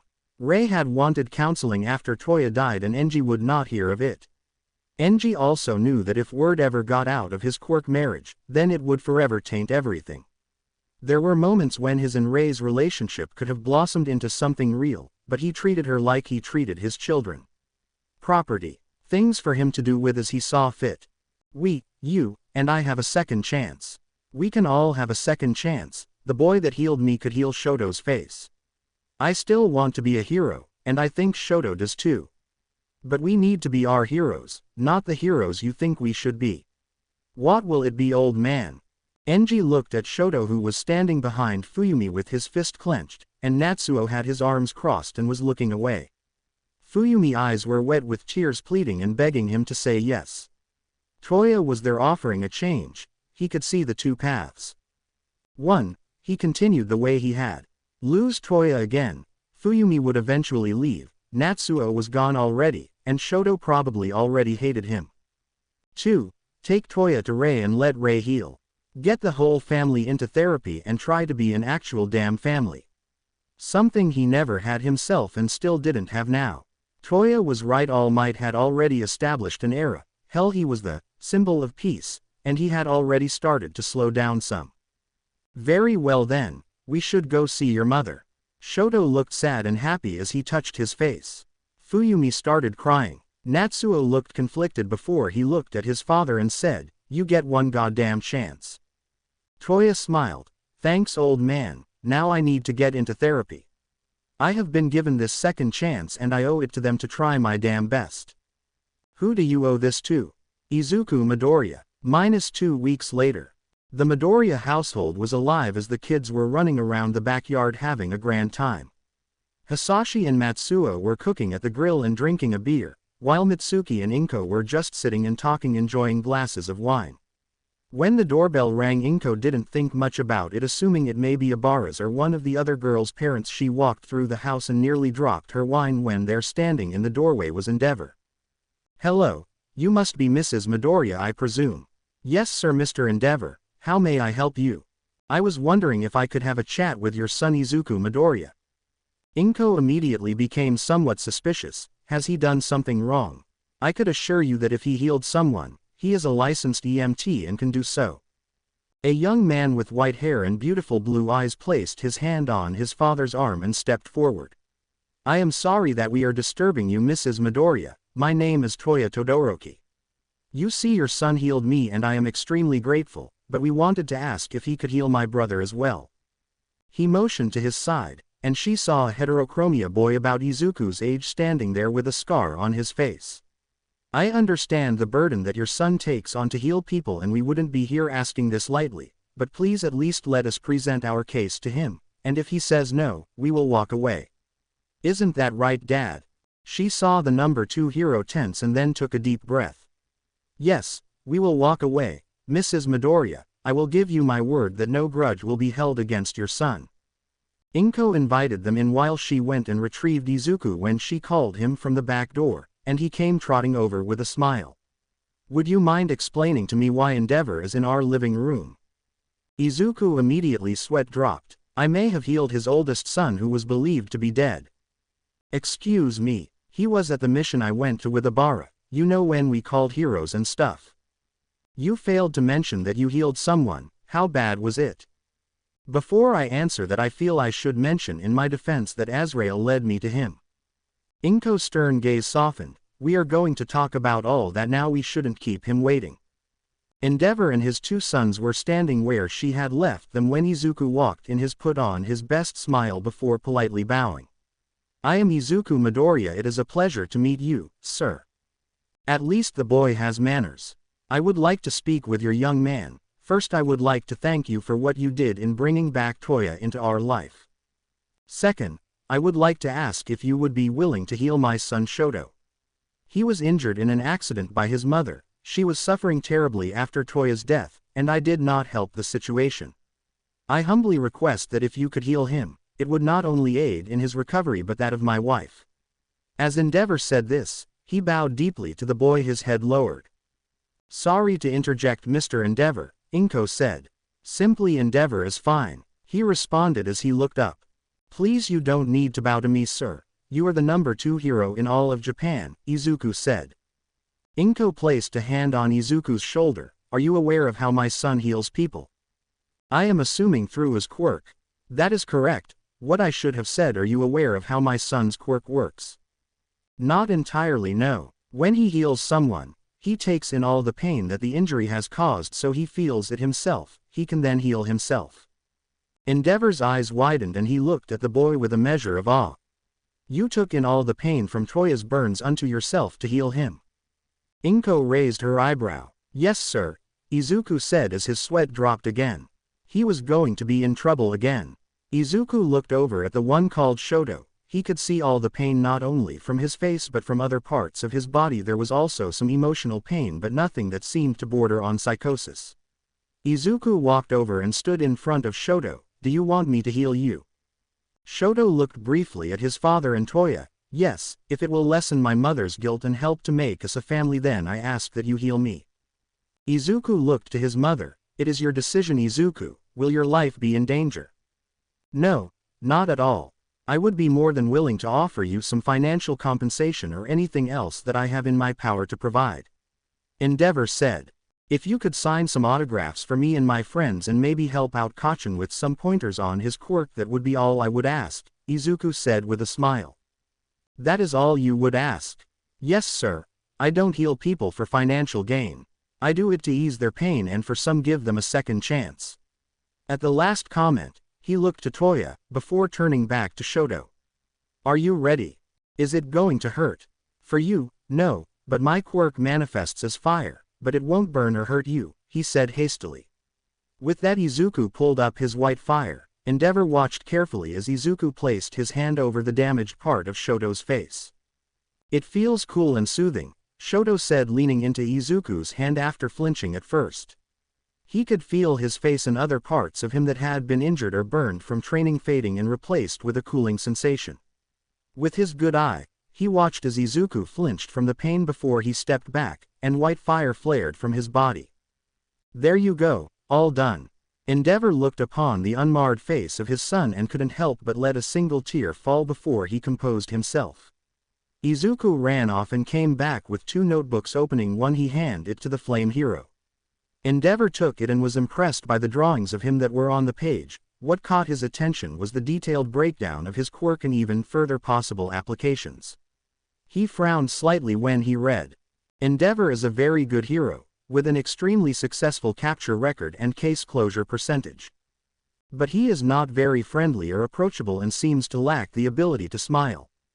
For these reasons alone he will never be ranked higher than he is now. His stern demeanor and lack of interaction with the public will constantly hold him back. It is a pity because he truly is an exceptional hero. I am too stern, huh?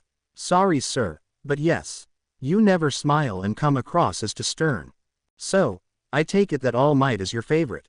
Izuku looked down. "Yes sir." "Well, he is the strongest hero of the day.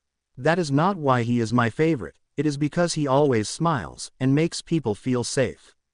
He takes time to speak at hospitals and schools and gives people some encouraging words. Sometimes that is what people need to keep on persevering. I don't think you have to run around smiling like him or anything, but if you could speak to people more softly it would help you. With the public, that is. Well, let me meet these friends of yours so I can fulfill my end of our bargain. Shoto, would you like to come outside and play some? Is that okay, father?" "Yes, that is fine," Endeavor said with a slight head nod. "You should come also, Toya, so I can introduce you guys to Mizuki. She can blow stuff up with her mind." Toya blinked a few times as he followed them toward the backyard. "That's insane." "I know, right?" Izuku said with a smile. Once the boys had left Endeavor to hand over a rather thick envelope to Inko, he could see that she was about to protest. "Madam, your son has a pure heart and wishes to use his quirk for good reasons. However, the world can be a challenging place. I would like to offer this gift to you on his behalf. Please keep it in an account for him to access in the future.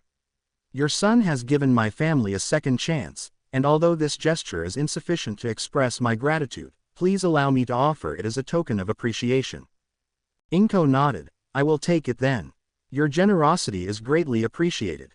As the two of them stepped outside, "Holy shit, it's Endeavor!" Katsuki yelled. "Watch your damn mouth, you brat!" Mitsuki shouted back. Inko shook her head. "Welcome to our home." Endeavor did as promised after signing some autographs before taking Katsuki aside for some quirk counseling and even a little training. Shoto was mobbed by the group, but he found he did not hate it. The other kids were running and laughing. It took some time, but eventually, Shoto was running with them with a thin but growing smile on his face. Toya watched and smiled as he was dragged into their game of tag when Mizuki ran up and tagged him to be it. The only thing that saddened Shoto was he didn't have a cell phone to trade numbers with. He was happy when they all wrote their numbers down for him so he could call them from home. Hisashi and Inko walked them out and offered Shoto the invitation to come back anytime and play with the group. Once they were gone, they returned to the backyard. The kids dragged Izuku over to them. He may have muttered something about them being traitors. "Okay, Izuku, out with it." "Which part?" "The part where you have been seeing Azrael again," his mother said. Everyone was visibly tense. "Before anyone freaks out and beats me up, I haven't done anything that killed me or anything. Though now that I think about it, healing Toya should have, or at the very least could have.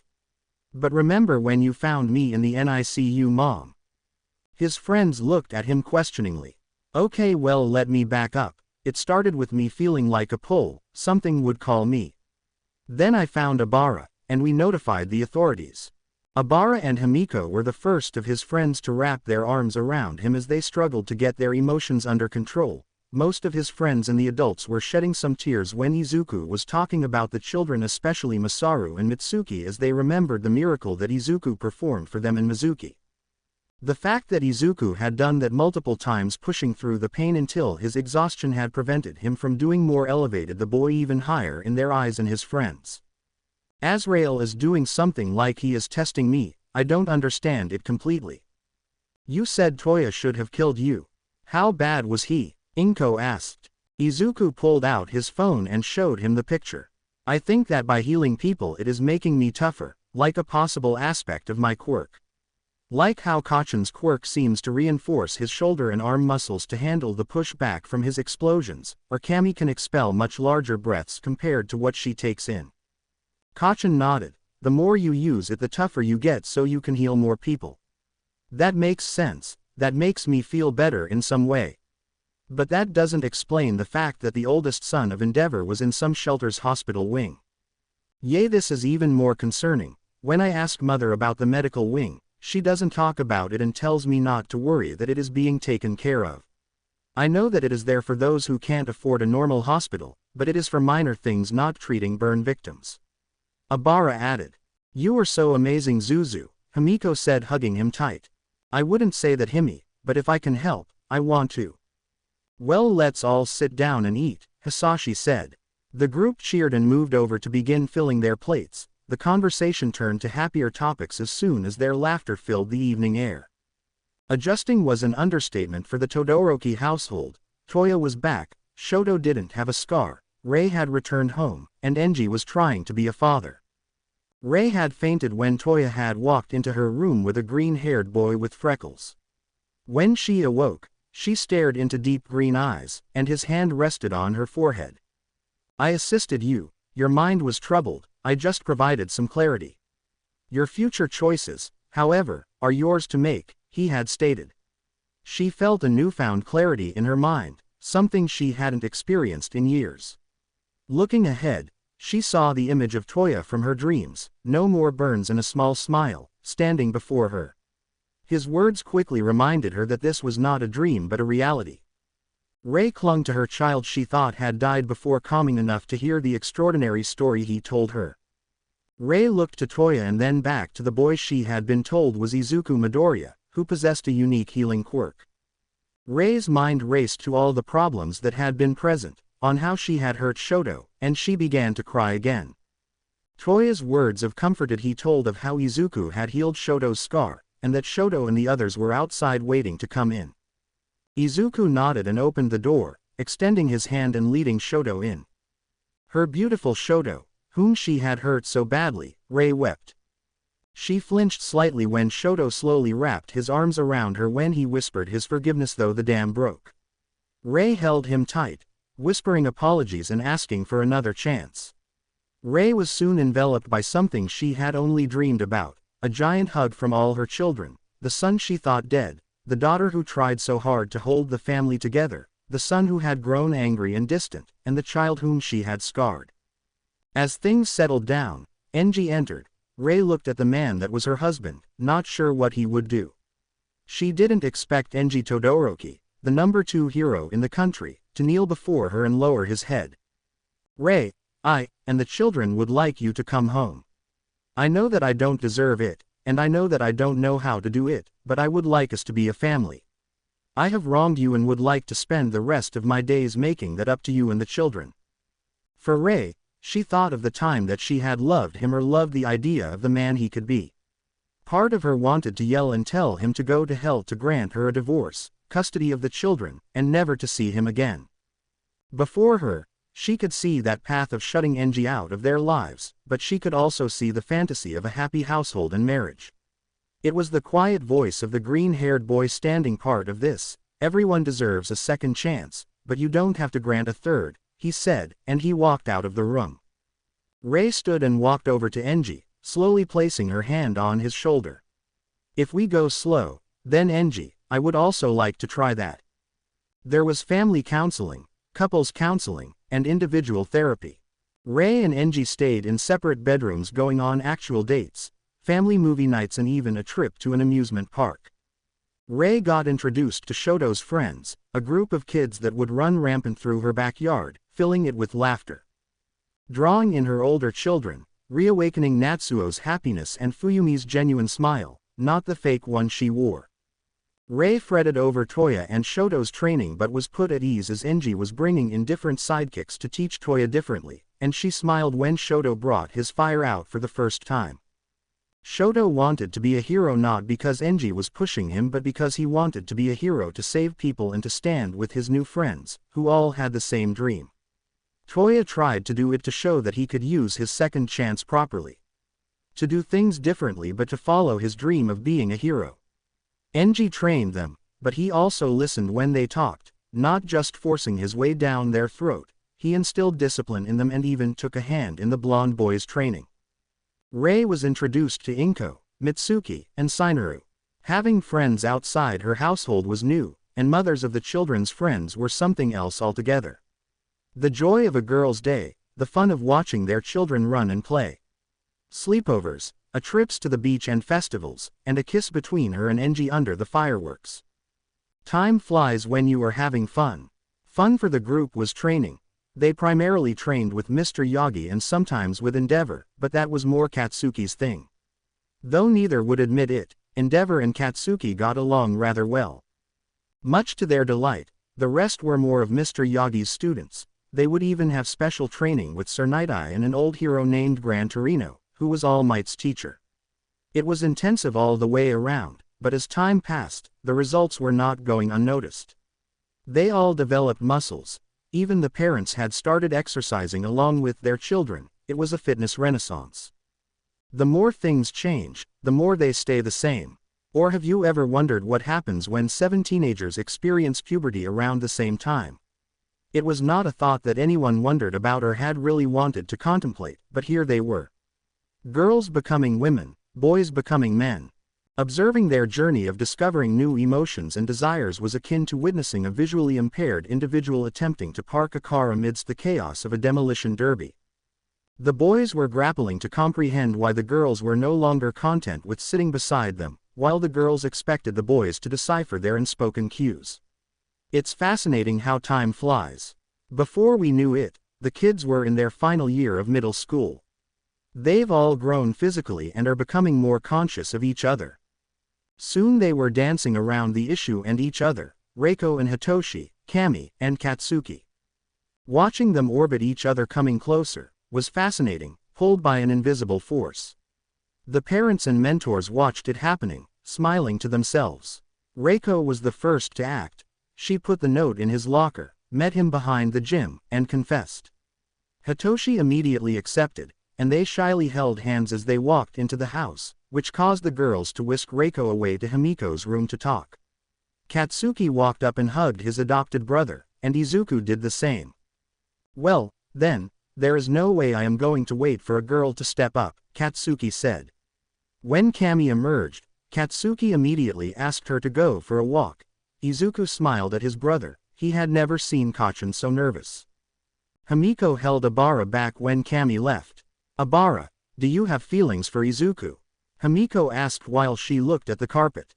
Abara knew that she did, but she also knew that Himiko did as well. They had danced around this for a while. Abara needed clarification. She didn't know what to do. "Yes, Himi, I do, and I know you do too.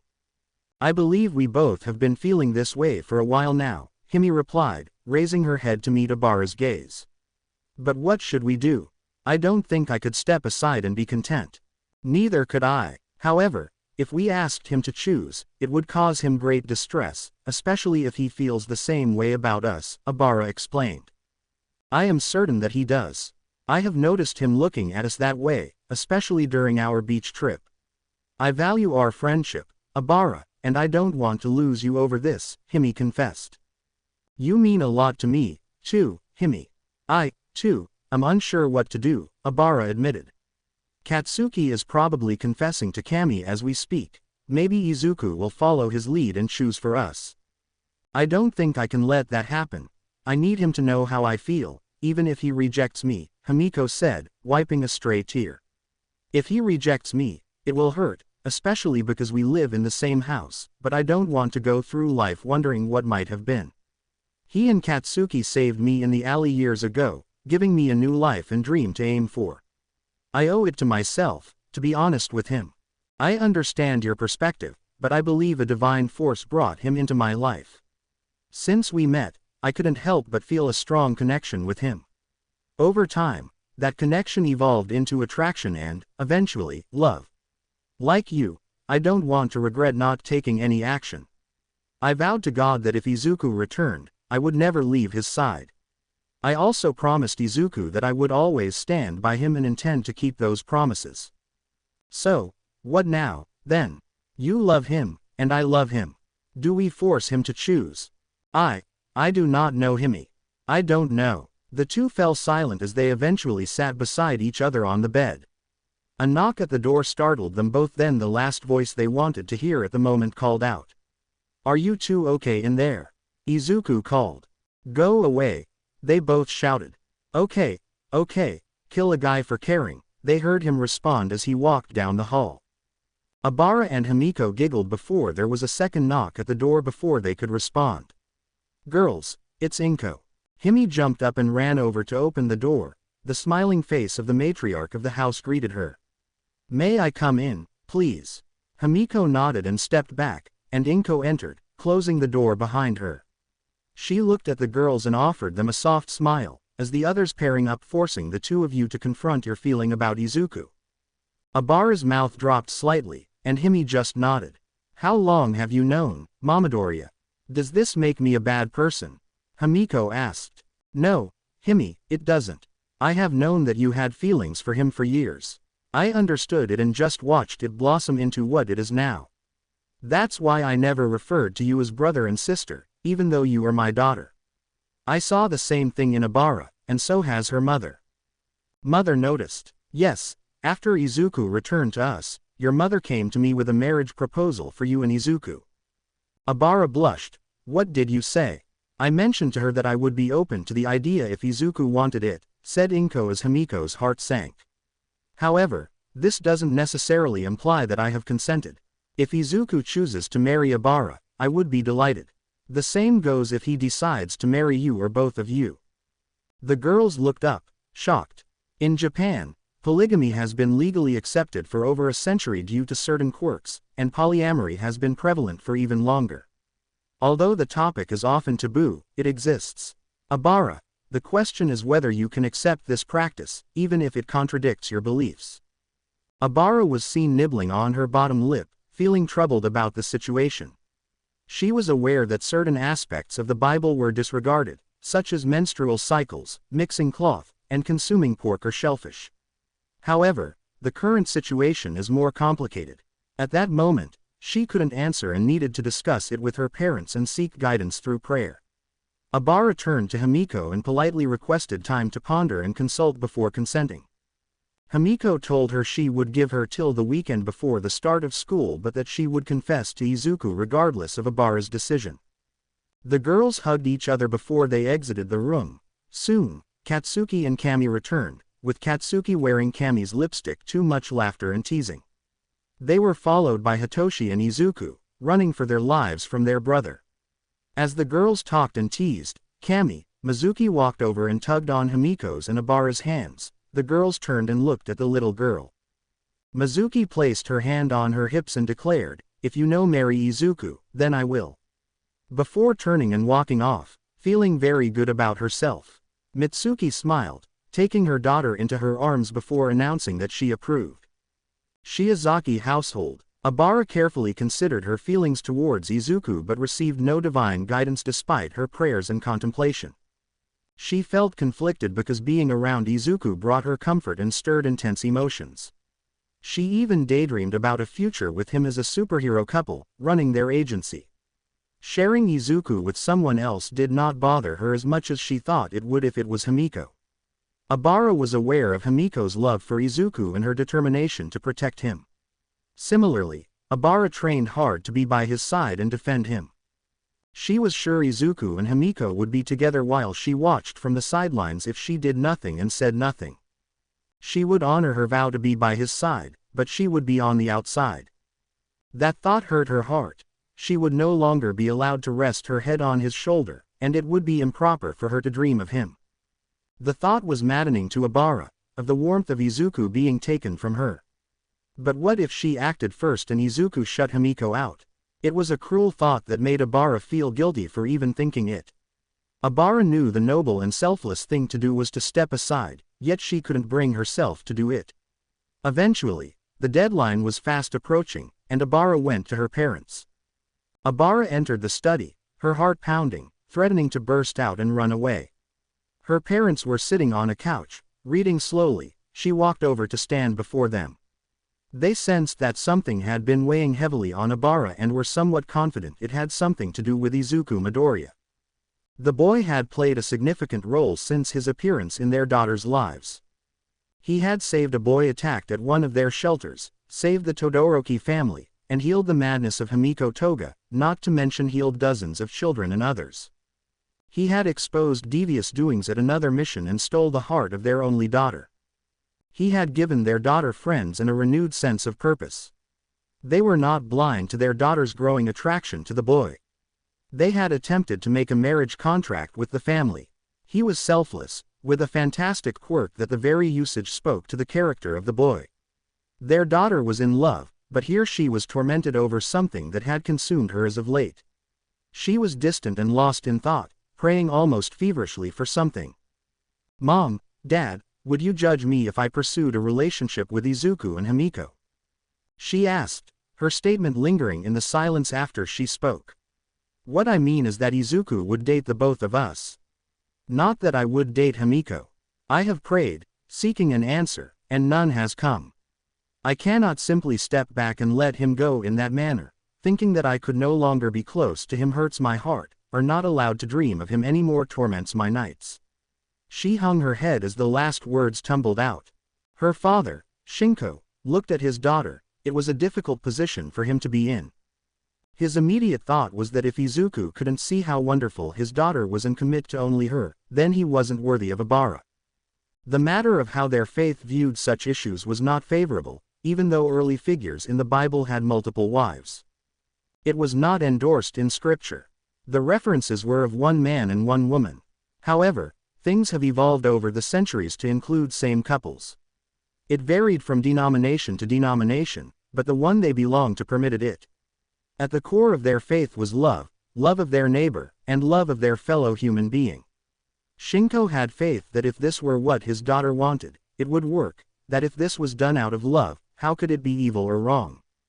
Sinaru was concerned about the situation when she noticed Himiko was looking at Izuku.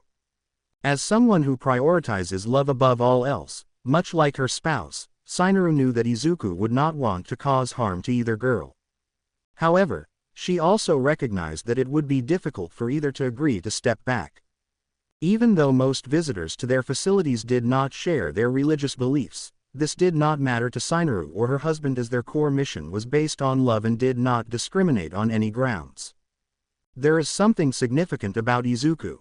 The events that have occurred around and to him cannot be disregarded. Sinaru strongly believes that a divine force is at play. If this unconventional relationship her daughter is contemplating is not meant to be, it will not come to fruition.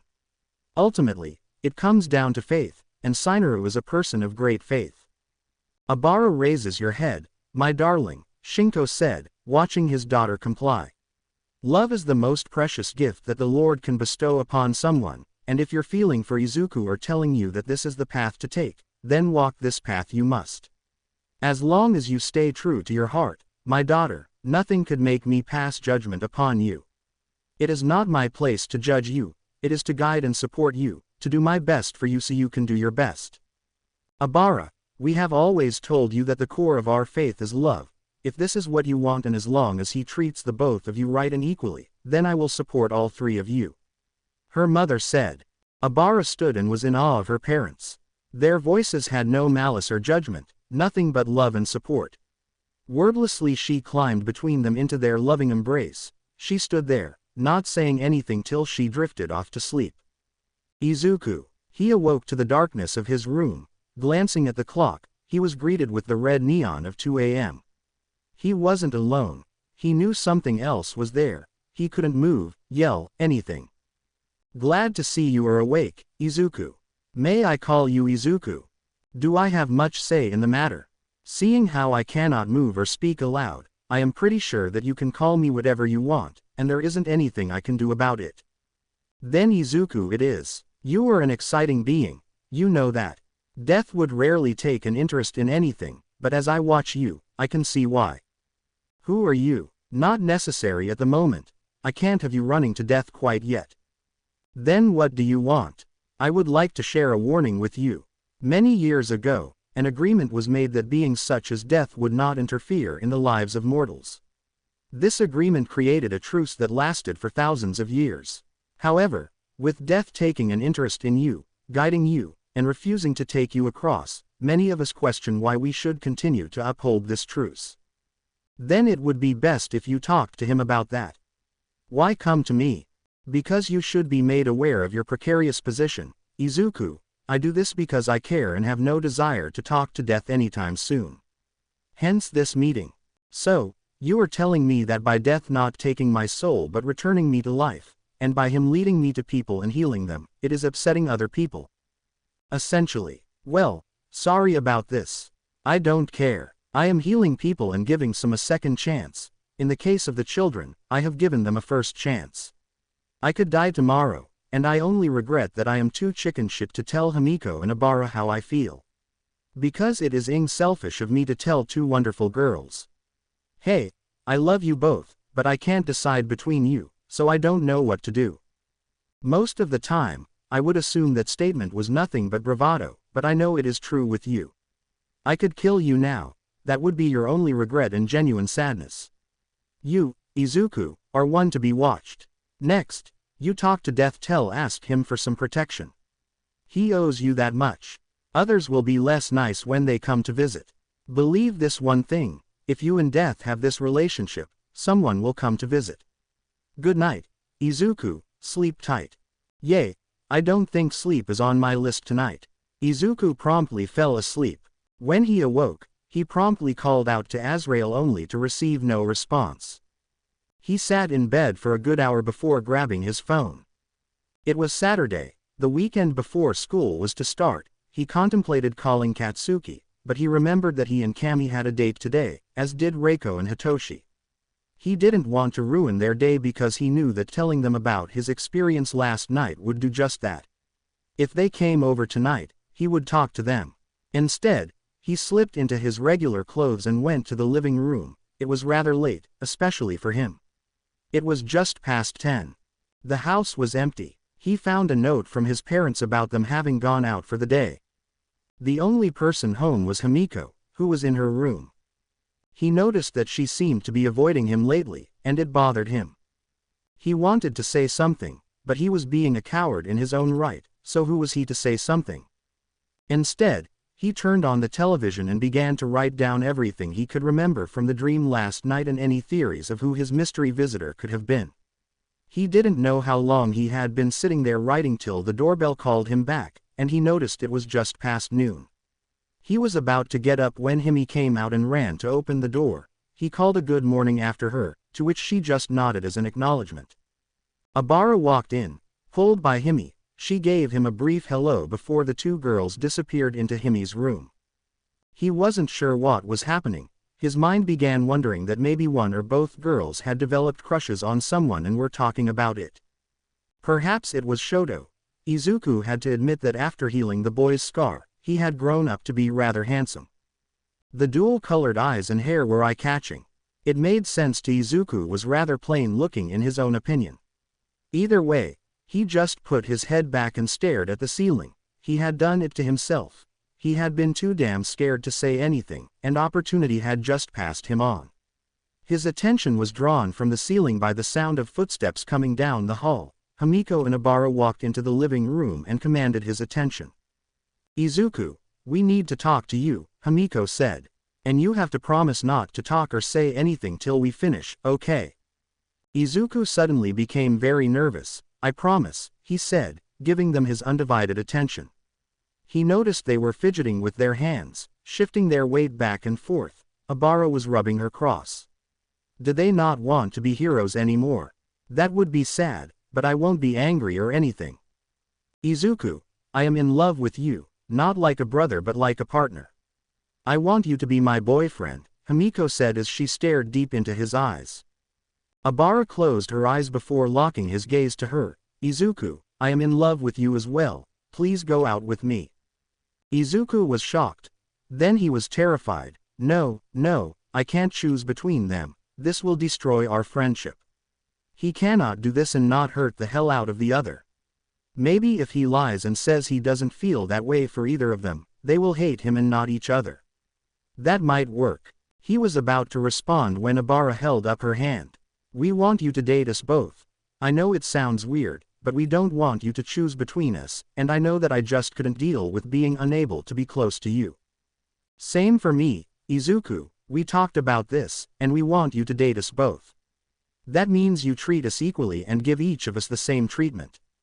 Izuku tried to process. He knew sounds came out of his mouth, but neither were they words or anything coherent. He tried again. You both want to date me simultaneously and are both okay with this? Yes, they said in unison. They walked over, each taking one of his hands. Tell us how you feel about us, don't lie, please, Izuku, Abara said. Don't overthink it, Izu, just tell us, Himi added. Izuku closed his eyes. If there is a deity of knotting this up, your blessing would be appreciated. I am in love with you both and have been for a while. I have been so scared to say something because I feel like total shit. I couldn't choose because I am so greedy that I want two wonderful women. You both give me strength and confidence. I feel so warm when you two are near me. I know it makes me a giant coward, but I don't want to choose, I want you both. Then you just have to love us both, Himi said, kissing his cheek. Abara also kissed his cheek. I expect you to take good care of both of us. Izuku didn't know what to say. He looked back and forth between the two of them and then just wrapped them into a tight embrace. I will do my best. The trio stood there holding each other for a while before separating. Izuku looked at his girlfriends. So how does this work? No idea, Himiko said with a shrug. But we can figure it out together. Yes, we should sit down and do that, Abara said faintly. I would like to cuddle with my boyfriend. I do, too, Himiko said as the girls pushed Izuku back onto the couch before they took positions on either side of him like they had done many times, but this time, they both cuddled into him as they started to do precisely what they just said, figure this out. It can be challenging to establish ground rules for a polyamorous relationship, especially when teenagers are involved and it's their first relationship. However, by the end of the conversation, they felt comfortable with their established foundation. 1. Each relationship will progress at its own pace, whatever the couple felt was right for them. 2. Equal attention must be attempted to be given. 3. Open and honest communication between all parties involved. 4. No monopolizing of all Izuku's time to keep him from the other girl. 5. Remember the feeling of the third person. Every beginning must start somewhere, no matter how small. Izuku felt overjoyed as he sat on the couch with his girlfriends, snuggled up while watching a movie. He had lost track of the plot long ago and noticed that Himiko was fast asleep by the sound of her steady breathing. When he turned to look, he saw Abara staring right back at him. I never once dreamed that my first relationship would be like this, she whispered. Neither did I, but I am glad we are trying it. I feel the same way, Abara whispered, drawing closer to Izuku with a slightly hooded gaze. I want to kiss you now, she murmured, her breath warm against his skin. Izuku nodded in agreement, tilting his head to meet her lips. Their kiss was gentle and sweet, with Abara's hands cradling his face. As they parted, Izuku's heart raced at the sight of her blushing cheeks. That was my first kiss, she whispered. Mine too, he added with a smile. Abara stood as Izuku slowly disentangled himself from Himiko to lie her down on the couch. Would you like to help me make some lunch? I would love to. The young couple found themselves busy in the kitchen, a routine activity that now felt different due to the new nature of their relationship. As it was their first relationship, everything seemed to hold special meaning for them. When someone becomes the answer to a trivia question about your life, they have a unique place that no one else can replace. Regardless of the future, if asked, who was your first kiss? They will always have that special place for each other. Izuku prepared a delicious beef and onion bowl and woke Himiko, who initially looked upset about being left on the couch. However, she quickly forgave him once he presented her with a beef tartar bowl. The three of them enjoyed their meal together and took some time to get comfortable with each other's company. They soon found their rhythm and could engage in easy conversation without any underlying tension. Izuku appreciated this moment even more because he now understood why they had been distant lately. One thing we didn't cover is what will we do at school? Abara blushed. I hadn't considered that. I will tell you both right now. If you want me to keep it quiet, I can guarantee it will fail. Besides, everyone who thought they were all going out might as well lean in a little more. The commotion will die down after a few days anyhow, Himiko said with a smile. Izuku was silent as he was thinking everything over. Abara suddenly said, I agree with Himiko. I will not hide this relationship like it is something I am ashamed of. We are going to do this. We might as well get used to people not understanding. It will be the same in UA or when we become heroes. We should learn how to handle it now so we can learn from any mistakes we will make. Izuku smiled at Abara. She had always been assertive regarding her faith or what she thought was right, but hearing the fire and conviction in her voice sparked the same in him, and he could see it did the same in Himiko. Dang girl, that is fire, Himiko said with a toothy smile. I agree. What about you, Izu? I agree. We must learn to deal with this one way or another. Himiko is also right. I am sure I would slip up and hold your hands even if we tried to keep it quiet. After lunch, the trio's conversation drifted to the start of their final year, and their preparations for the UA entrance exams that once seemed so distant were racing ever closer. Their confidence was high with all the training from Endeavor and Mr. Yagi. Izuku would have to buckle down as he would take the recommendation exams instead of the standard ones. Luckily Shoto was going to go that route as well. Toya had taken the exams just last year and told everyone how complex the testing was. Izuku had got to see him during his first year but wouldn't see him this year as Recovery Girl had ended her mentorship, feeling that he now needed to focus on preparing for the exam. Izuku had enjoyed watching Toya make friends and grow. He had joined in with this trio that was just so interesting: Najire Hado, whose brain and mouth seemed to run at warp speed, and Mirio Tagata, whose default was smiled big and had a problem keeping his clothes on. Caught up in the wake was Tamaki Imajiki, who seemed like he wanted to run away but would be caught every time and dragged back. Izuku had latterly seen him try to escape at different times, and the other three pulled him back nonchalantly like they weren't keeping him prisoner. At times it was the best comedy routine Izuku had ever seen. When the four of them would come tearing into the medical office, Recovery Girl would leave and have Izuku deal with it. Sometimes he would do nothing for 10 minutes before he could even get someone to explain why they were there in the first place. Then sometimes, this poor girl Yuyu, who seemed to have been appointed as the Najire Wrangler, would also be there, and the chaos factor would increase. Izuku had started giving them a stamp card that promised a free candy bar on the 10th heel, and they didn't even notice. What it was for Izuku was watching Toya embrace his second chance and run like a man being chased by sharks. Seeing Himiko achieve and shine, not only to become his girlfriend but to be a person not going through life with her head held high surrounded by friends. He had abused his power some and followed up with as many of the kids he had healed.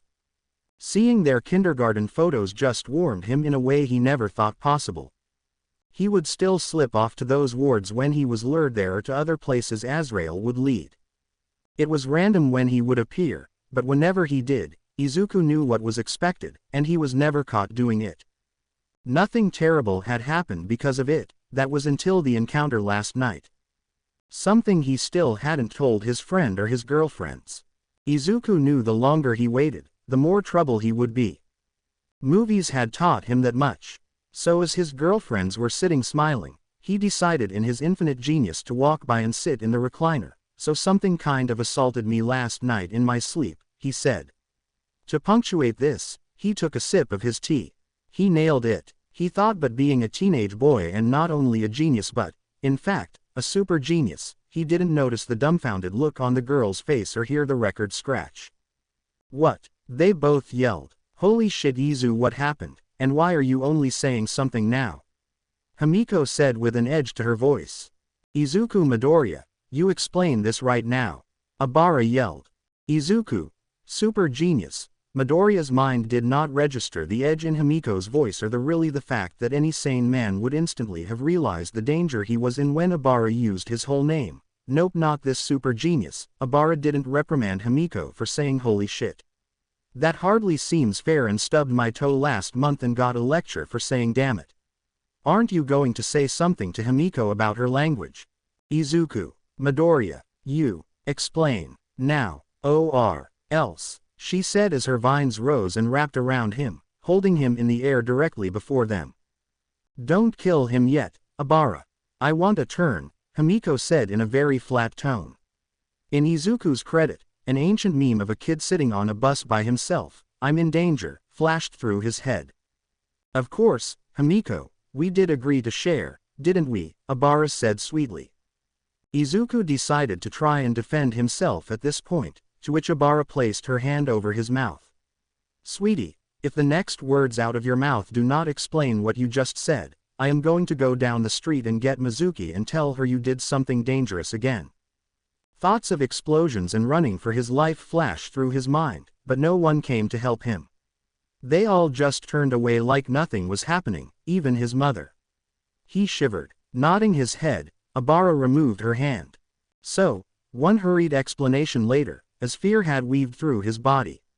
Obara and Himiko listened, and when he concluded, they set him down and untied him. Now again, in detail, Himiko said as she showed him her phone was ready to call Auntie Mitsuki if they were unsatisfied. Izuku explained everything in detail, his logic of not saying anything to anyone and how he planned to do so later but didn't want to ruin people's day or dates. He may have also explained that he was feeling so distant from them, avoiding them, that he was unsure how to approach them. A momentary flash of brilliance stopped him from blaming them. Self-preservation is a hell of a thing. Have you tried to contact Azrael? Obara said. Yes, I did that as soon as I woke up. Izuku, Himiko said, demanding his attention. You need to understand something first, no matter what happens in this life, this relationship, or the galaxy. I will always be there for you, I promise. Just say 3 words, and I promise to put aside anything that is going on between us. I need help. Single quote. Beautifully put, Himiko, Obara said. Sorry, I was so confused and afraid I had done something. I know it was stupid. I will try not to let it happen again. His girlfriend wrapped him in a tight embrace. The trio held each other for a minute before stepping back. We need to tell the others. I am going to message them that they need to come by tonight after their dates, Obara said as she pulled out her phone. Shortly after, Hisashi and Inko arrived back home. Inko had a bit of a mishap, almost causing a flood in the house upon learning that her son had 2 lovely girlfriends and his father had given him a talk about protecting them. The group had a pleasant dinner, discussing light topics until the rest of the crew showed up. Inko immediately sensed that something was amiss. Everyone became tense when Izuku stood up and recounted the previous night's events in detail. They were relieved that Izuku was unharmed but on edge at the implication that others might come after him. After the parents excused themselves to make some calls, the friends sat silently until Izuku announced that Himiko, Obara, and he were now a trio. Kacchan smiled and hugged his brother, glad you guys were able to figure it out. The conversation erupted into congratulations asking for a retelling of how it happened and the like, the tension that was there previously dissipated as talks of dates and romantic gestures from Hitoshi and Katsuki were spilled, causing the boys in question to blush some and instead to focus on offering advice to Izuku about future dates. The conversation did not continue too long as the hour of the departure was quickly approaching. Reiko said her goodbyes to the group and added a quick kiss to her boyfriend's cheek. Obara hugged Izuku and kissed his cheek. When she went to step back, Izuku pulled her back and kissed her forehead, then lightly kissed her lips. Obara blushed, as did Izuku. See you Monday, he said. Obara, yes, I will call you after church tomorrow, she replied, quickly ducking out the door to join Reiko, Kami, and Katsuki, who were walking them to the station. The remaining trio laughed when the door closed, as they heard Kami excitedly at the kiss. Hitoshi excused himself to his room while Himiko and Izuku went to sit outside. They sat on the back porch side by side. Himiko shyly placed her hand on his, and taking the hint, they intertwined their fingers. She pulled him over with a tug to rest his head on her lap. Izuku blushed but closed his eyes in gentle contentment as Himiko began running her fingers through his hair. "I sometimes have nightmares," Himiko said quietly. Izuku opened his eyes, looking at her. "What about? You and that Katsuki never found me in that alley. Our parents never took me in," she said, stroking his head and looking up at the moon. "I don't know what I would have become without that moment if someone hadn't shown me understanding and compassion. What would have happened to me? Would I have become a monster? You may have been lost, but you would still be Himiko.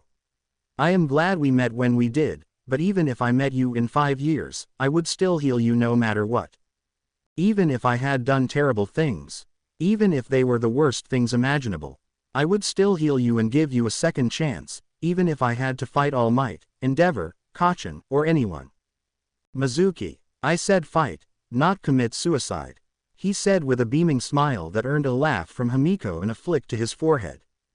He sat up, turning to look at Himiko rubbing his forehead. Himiko smiled, but then a blush crossed her face. "Izuku, can I ask something?" "Of course. Can I have some more of your blood? Any time do you want me to get a needle?" Her blush deepened. "No, I want to try something I have dreamed about. You can say no if you want." "What is it? Can I bite you?" Izuku shrugged. "I don't see why not. I can heal anything that happens." He extended his wrist, but Himiko shook her head and, to his surprise, startled his lap facing him. "Himiko." Himiko slowly leaned in and kissed him. He gently returned her tender kiss. She broke from his lips and began to kiss his cheek. Gently, she turned his head, kissing his ear and trailing down his neck. It was so slow and sensual that Izuku could feel his body heating up and reacting. Nervously he repeated her name. Confident she could feel his reactions, she quietly responded, "It's okay. I like knowing you find me attractive. I will bite you now." He felt her kissing his neck, her fangs lightly grazing the skin. It felt terrific. He felt a little pressure and a tiny prick of pain. He could feel her drinking slowly, sensually. It felt perfect. It was borderline euphoric. He beeped quietly into her ear as one hand wrapped around her slender waist and pulled her tighter, and the other went to her hair, holding her there. Himiko had one hand on Izuku's back and the other in his hair. When she felt his grip tighten, hers did as well.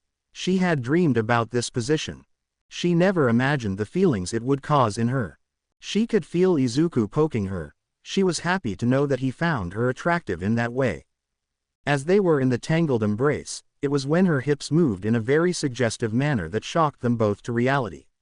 It caused them to break apart, making their best impression of a tomato as they stared at each other.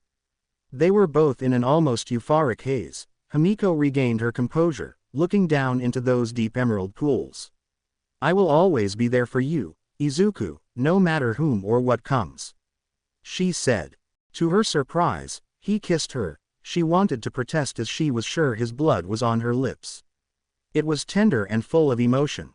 "Same, Himiko." Himiko slowly disentangled from Izuku's embrace and lap, retaking her seat beside him. That was intense. Izuku's white fire flamed on his neck for a second. He took a deep shuddering breath.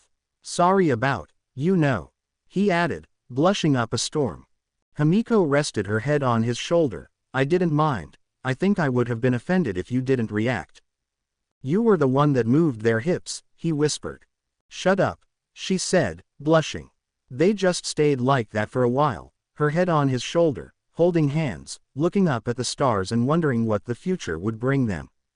The future. The thing about the future is that it is not cast in stone, nor is it something that someone can accurately predict. The prime example would be that Himiko was very much correct. People reacted in various ways to discover the polyamorous relationship, but after the first week, it died down. The news of the other new couples was met with more of an, as expected, response from their classmates.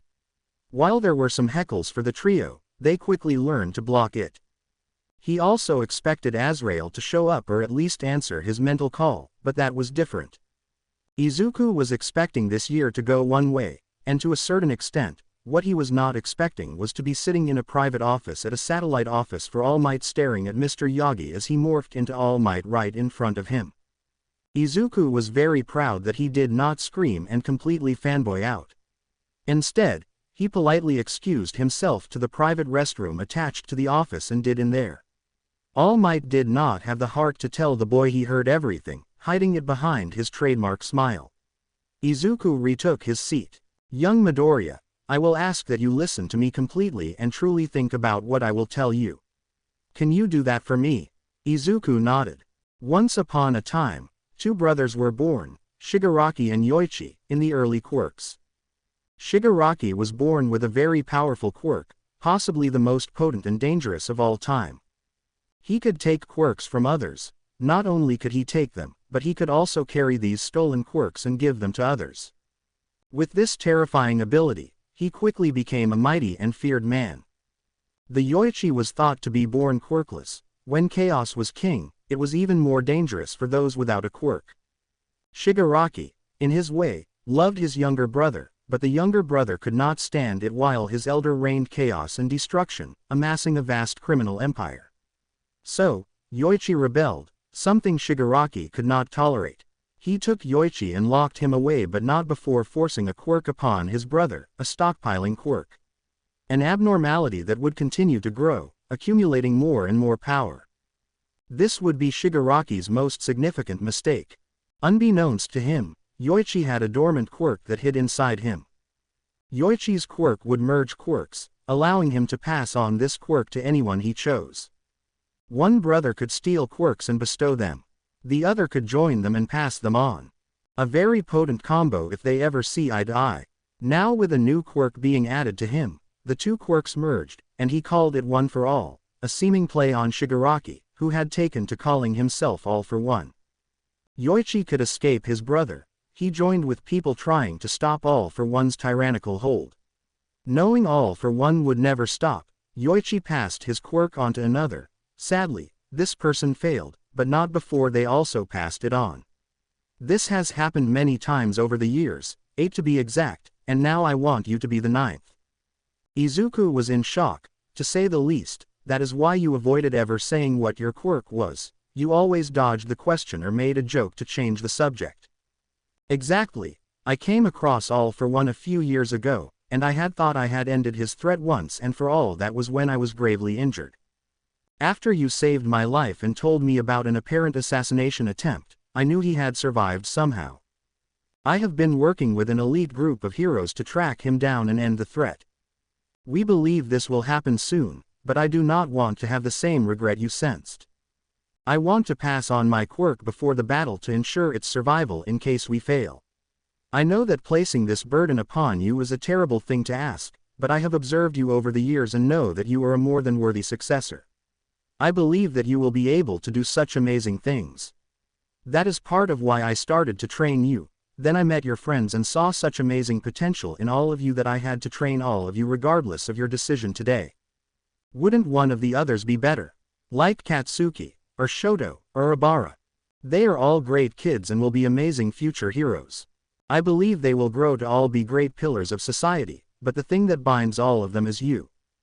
They all want to be heroes for various reasons, but they all want to be heroes to support you.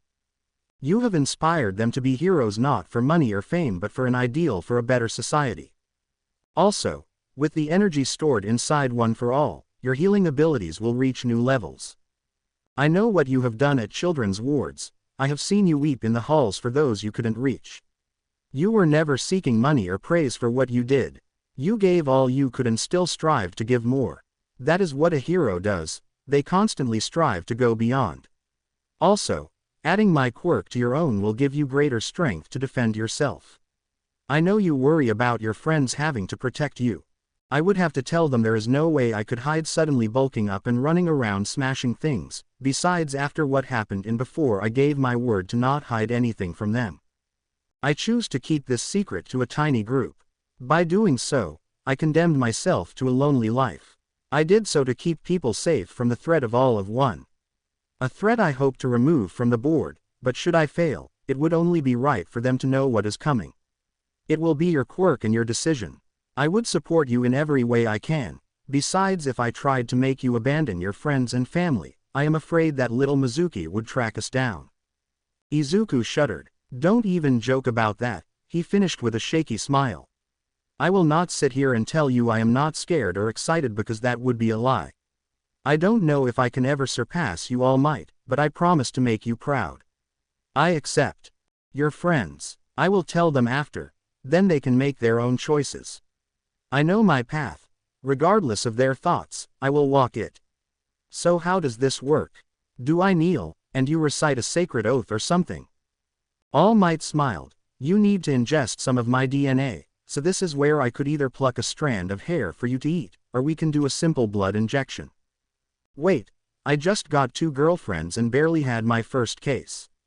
Also, one of them drinks my blood. Does this mean—" "No, young Midoriya, it has to be willed to another person, there must be intent, and your love life can continue," he said with a laugh. "So, hair or blood?" "Blood, please. I am going to call in Recovery Girl to monitor you. I know your healing quirk is powerful, but there is a chance that something could go wrong, and the fact that I am not sure how much more One for All has gotten since I inherited it.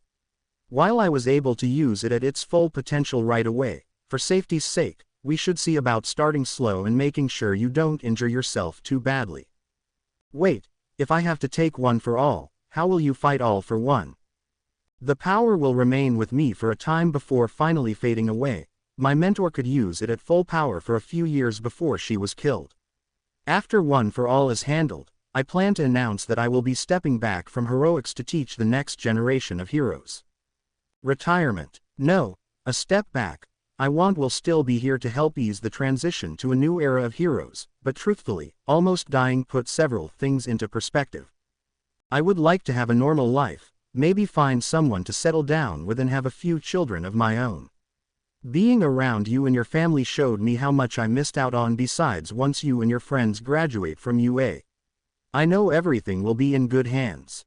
I have been doing this for over 40 years in a profession where most don't last 15. There is a medical kit in the hallway, why don't you get it while I call Recovery Girl?" Izuku stood and walked to the hall as he heard All Might pick up the phone. His mind was racing at everything. He naturally worried that his friends would abandon him, deciding this was the breaking point. This worry could be measured in nanoseconds. Kacchan would always be with him. He shuddered to think of a world where they weren't brothers. Himiko and Ibara, no question. Hitoshi, Reiko, Kami, and Shoto would be right there. His mind drifted to a sleepover at Endeavor's house where they all sat up talking about the future and having one giant agency where they would fly around the world saving people. This was another step toward that possible future. When he returned to the office, Izuku spotted All Might standing by the window, gazing at the city below. The image left a lasting impression on him as All Might, the symbol of peace, stood with his hands behind his back, not wearing his usual smile but a look of focus and contentment. All Might knew that his life had been one of incredible highs, mistakes that lingered in his mind that he could not return and fix. He had almost made the greatest mistake of dying without passing on the sacred torch passed to him. But instead, he was saved by the person he should have been looking for this entire time. He knew that if things went poorly on the raid, he would not have much time to train Izuku with One for All, but he had trained the boy for years, imparting all he could. He knew in his heart that either way, Izuku would do great. Should he die this time, he knew that he could pass knowing that the future was in such capable hands. This future generation would define an era in the future. He could feel it in his bones, it warmed him like the sun. He took his seat and rolled up his sleeve, extending his arm to watch his successor expertly draw blood like a seasoned pro. He then watched Izuku go to give himself the injection. Izuku stopped and locked eyes with All Might. "I promise that I will make you proud." He slides the needle in, pressing the plunger at the same time. "Now what? It will take some time to process through your body, but not long. We should go to my training area so you can test it out when Recovery Girl arrives." All Might stood and guided Izuku to the private elevator to the basement. "You said you might want to start a family one day. You don't have to answer, but is there one that got away?" Izuku asked. "Not so much got away, but one that I let slip through my fingers is more accurate. Her name is Kathy. You should call her. I will. First, I must make sure you and One for All are working, then I must deal with All for One. She is a rather busy person herself, you know. Is she another pro? Yes, but not here in Japan. She is American. I spent much of my early career there. That is where we met. The elevator's door opened, and All Might led him into a reinforced room. Don't worry. This room is designed to handle me. When I am going all out, it will be fine. You should stretch out and get warmed up. That should help get One for All circulated throughout your body. Izuku began his warm-up like usual from all the training he had done. About 10 minutes later, he could feel something enter his heart. He immediately stopped and activated his diagnosis quirk, looking down at his chest. All Might took notice and moved closer. I think it's happening, was all Izuku said. He felt the sudden urge to try and purge himself. It wasn't because he felt in danger, it was more that something felt foreign. He tried to steady his heart, but it fluctuated quickly. He grabbed at his chest. All Might, grab the paddles, he managed before falling unconscious. Izuku. A storm raged above him as his eyes opened. The violence of the storm was accompanied by violent crashes of lightning in all colors, signaling it was not natural. As the rest of his senses came back into focus, he stood on a rocky cliff overlooking a raging sea. As the waves crashed violently, he saw a tornado of white and black fire descending from the sky, pushing the storm away. As it touched the water, the storm seemed to fight back. Winds and lightning strikes assaulted the torrent of fire, but the fire grew, trying to drag the storm into itself and consume it. The sea struck back, a great cloud of steam began to build, a fire grew, it would not be quenched.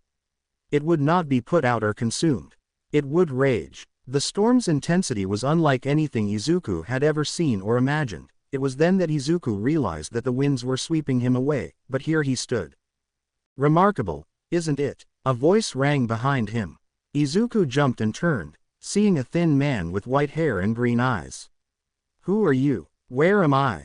The man smiled. Yoichi. That was all he said. As in the first wielder of One for All. The man nodded. That means I am inside a One for All. How is that possible? Over time, One for All has grown and changed, almost being alive, some would say. But one thing that has done from the very beginning is that held on to what I call vestiges of the previous bearers. Does All Might know this? No, we were never able to talk to him like this, or any of the others, to be honest. Only after they had passed down One for All would a vestige of them remain and manifest here. He pointed to the lightning raging against the firestorm. That's them. Is that storm my quirk? Yes, whenever someone inherits One for All, their quirk is empowered but simultaneously merges with One for All. So, wait, are you saying all the previous wielders' quirks are here? Does that mean I will be able to use them? And if so, why did All Might never get to? It could be that he was quirkless when he inherited it, or that One for All has evolved due to how long Toshi had held onto the quirk. Normally the assimilation of the quirk is a quiet affair without much issue, but your quirk is fighting back. The new quirk fuses with stockpile and boom-empowered quirk. I have never seen this happen before. Could it have something to do with my lineage? According to Azrael, I am descended from his brother Raphael. Yoichi looked at the raging battle for a second. Ah, I see now, that is interesting. It could very well have something to do with that. There are more things in heaven and earth, Horatio, than are dreamt of in your philosophy, indeed. They are trying to consume each other. We need to stop it. I think this is killing me. A sudden jolt of light flooded the area. I am not dead yet because I haven't seen Azrael, but I will not hang my hat on that. Any advice? Despite the nature of One for All, it is still a quirk. You must control it. It may have evolved or awakened, but at its core, it's a quirk like my quirk, though they rage, and in the case of my quirk, it drives me to heal people, but in the end, I control it. And if this is all in One for All, and One for All is now inside me, that means I control the place. Izuku muttered as his mind raced.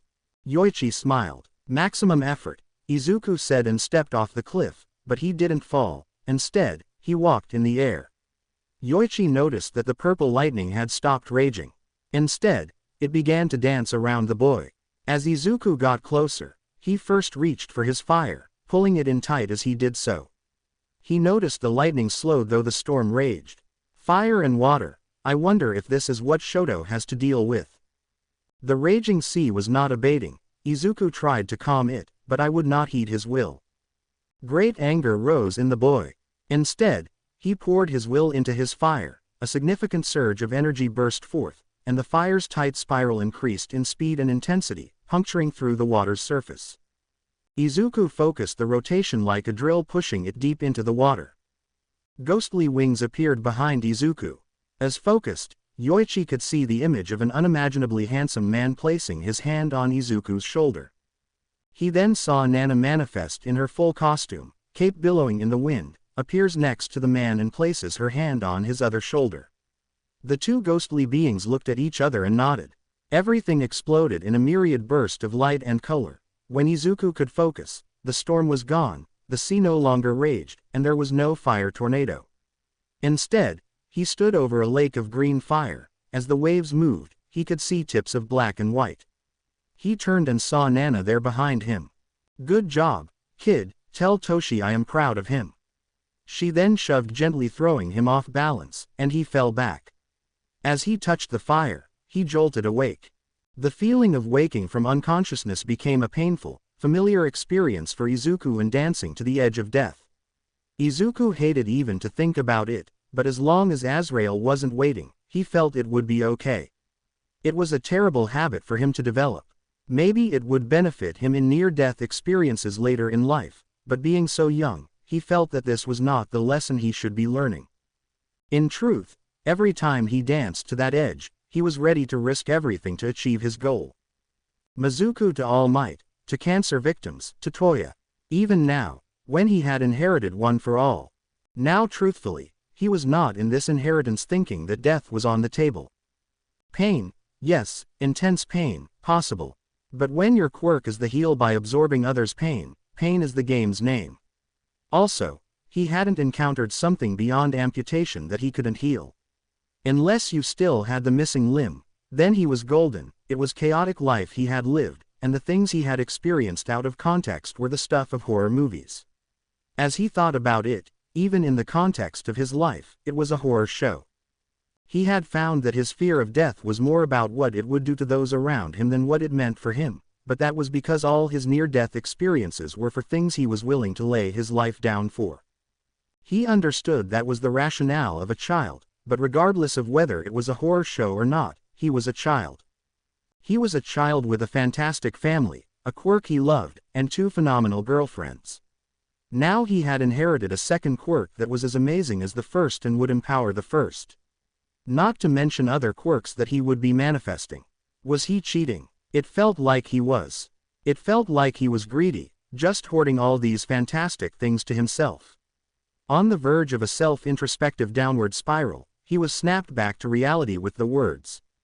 Clear. Izuku had no desire to be shocked again, so he activated his white fire around his body to heal any damage done and signaled to All Might and whomever else might be there that he was alert enough to heal. He opened his eyes to see All Might jump back, the paddles falling from his hands. I am awake, he said, sitting up slightly. He also noticed that his fire was burning brighter than before and that the customary coolness was there, as was a soothing feeling. Izuku, are you okay? What happened, my boy? One for All and Spirit Fire didn't want to get along and were trying to eat each other. Also, Nana says she is proud of you. And I meet Yoichi. The nonchalant way that Izuku relayed all this struck All Might like an overpowered punch. He just relayed 3 stunning and concerning pieces of information as if he was describing his morning routine. Before All Might could react, Recovery Girl opened the door to the training room and walked. The two boys froze as her gaze ran cold, seeing them both on the ground, Izuku's shirt open, a defibrillator on the basis having been used. Now, Shio, in my defense, I was not expecting him to go into cardiac arrest, All Might said with his hands up defensively. What he said was all Izuku could manage. Any hopes of them being sparred cane wax, and a long lecture went out the window as the old heroine laid into the two of them deep and at great length. Once the lesson was over, she conducted a thorough exam of Izuku. Then she let Izuku explain what was happening. He watched the older woman's eyes widen at the tale. Between this and Azrael, you are going to be the death of me, young man. Have you considered what you are going to tell the others? I will tell them everything. I promised that there would be no secrets. I can't lie to Kachin, Himi, Abara, Hitoshi, or my parents. I may hold off on Reiko and Kami, but I would ask that you wait till the raid then. It will allow a clearer picture of the future. It would be best to stress the importance of keeping one for all a secret, so many knowing so quickly is risky, in my opinion. But I trust you, young Izuku, and now that one for all is your quirk, it is up to you how you choose to manage it. But remember, in the end, it is your quirk. No one has the right to tell you how or whom you can or cannot tell. Not even me, All Might said. Now, if you are ready, let's see what you can do. I am not sure how to activate it. All Might cast a nervous glance at Recovery Girl. Well, I would tell you to clench your butt cheeks and yell smash from the depths of your soul. I don't think that would be a good idea. From what Nana told me, I was odd in that I could master one for all immediately. I think the best would be to tap into that raging sea, but do so slowly and carefully, like dipping your toe in a hot tub. Recovery Girl sighed. Just don't concentrate it all in one spot, dearie, it could still have devastating consequences. Spread it out. With his eyes closed, Izuku imagined the lake of fire once again. But this time, he saw himself standing on the shore, watching the waves gently kiss the white sand. The waves grew stronger as he approached, beckoning him with a deep calling from within. It was like the feeling he got when he had to heal someone, only stronger. As he extended his hand, he conveyed a sense of patience, assuring them that he would be there soon, but they needed to give him time. The waves seemed to calm as his toes dug into the warmth of the sand, as the first bit of the fiery lake touched and kissed his toe. He could feel it, the tug, the embrace, the fire coursing through him. It was brief as the wave retreated, but it was so welcoming. Another step and more water, more of the fire, another and another soon. The water was around his ankles slowly, it would rise and ebb, but the warmth was beckoning. Calling him in deeper, he waded in farther, to his knees. The heat was intense, not burning but right on edge. Any further, it would almost be intolerable. Scoping the fire into his hand, he stared into it before gently bringing it to his lips. As he looked around, his view expanded from the city to the nation and eventually the entire globe. The lights of the cosmos mesmerized him, calling out to him with the promise of eternity. Suddenly, he was pulled back to reality, standing in the basement of All Might's tower. He could sense the well-being of those around him and felt a strong urge to extend his abilities beyond the confines of the building. The flames dancing around him added to the surreal experience of observing himself from a third-person perspective. His body shuddered, and he took a long, deep breath. He felt the warmth escape him and saw All Might's smile while Recovery Girl looked at her legs in wonder. The pain in her legs seemed to alleviate, but he couldn't comprehend what he was truly seeing. An unearthly figure was before him, reaching out with ethereal black flames wrapped around his first mentor. He did the same and felt his body move like a character in a video game. With their right hand, they extended a black fire that danced slowly, curving away from All Might towards Recovery Girl. The pain was palpable, and they could sense and feel every bit of it. However, they also had the power to choose what to fix and what to leave as it was. It wasn't an all-or-nothing situation but a selective restoration process. They knew they could regenerate her and restore things lost to time, not just those caused by injury. May I? Their voice filled the room as they asked permission to proceed. The woman nodded as the fire wrapped around her. When it pulled away and back to its host, it was the ravage of time he felt invade his body. When the white fire flared, he didn't see it burn, but instead, it went somewhere else, the center of the storm that raged over the lake of fire. That made it rage and fight. It was all the pain he had taken in and stored. He held it all inside of himself. It was raging to be released, to be inflicted. The more he had, the stronger the storm would rage. A whisper, soft and feminine, yet holding power and confidence, spoke. If you hold too much, it will rage out of your control until it is expelled, until the rage burns enough to satisfy itself. The unintentional release will always be worse than the intentional one. Careful. Ninth. Great and powerful your gift is, like many others before it, capable of truly great things or abject horror. Manage it well. He could feel that whatever had been there was gone, and he was back in the room. The fire around him danced a green, he could feel it running through his veins. It was begging to be used, to be allowed to be free. Izuku turned towards the target, a practice dummy. Rearing back, he threw his fist forward, nearly perfect form from all the training, Endeavor, All Might, Gran Torino, Sir Night-Eye, and Kacchan. He felt his fist impact and the raging inferno begging for some release. He obliged. All Might stood in shock as he saw his successor bathed in fire turn and strike. At the point of impact, he saw the fire flare as the dummy exploded to pieces. He felt the need to crow and cheer. He had been given a second chance and had chosen right. This boy was going to rewrite the books, and he knew that, unlike him, he wouldn't be alone. He was suddenly filled with a vision of Izuku and his friends standing surrounded by others and an unimaginable line of people behind them. He was fading off into the distance. He then saw Nana appear from the crowd. She was smiling. He could hear it. "You did great, kid." Recovery Girl smiled when she saw no hint of the healing flame before walking over to examine Izuku to make sure for herself. "How was it, dearie?" she asked, looking over his hand. Izuku noticed no limp in her walk. She hadn't leaned on the cane at all. He smiled at her. "I could feel the fire in my veins spreading all over me. Maybe 20% is what I can tolerate. I wanted more. I wanted to be used. I found out that all the pain I absorb while healing gets internalized as a raging storm, and it can spill out of my control if I don't release it." "Was that what happened to the target dummy?" she asked. "It was. I have to manage it. I was warned that if I don't release it willingly, it would be released one way or the other." The retired pro heroine smiled warmly at him. It reminded him somewhat of his mother. He could see her caring and love for him. "And when you healed me, I can be more selective. It isn't all or nothing. I can take it slowly or all at once and heal it. But I can also regenerate, I think. It was more the ravages of time on your body than a specific injury. And I found I could fix that as well, oh Bakken."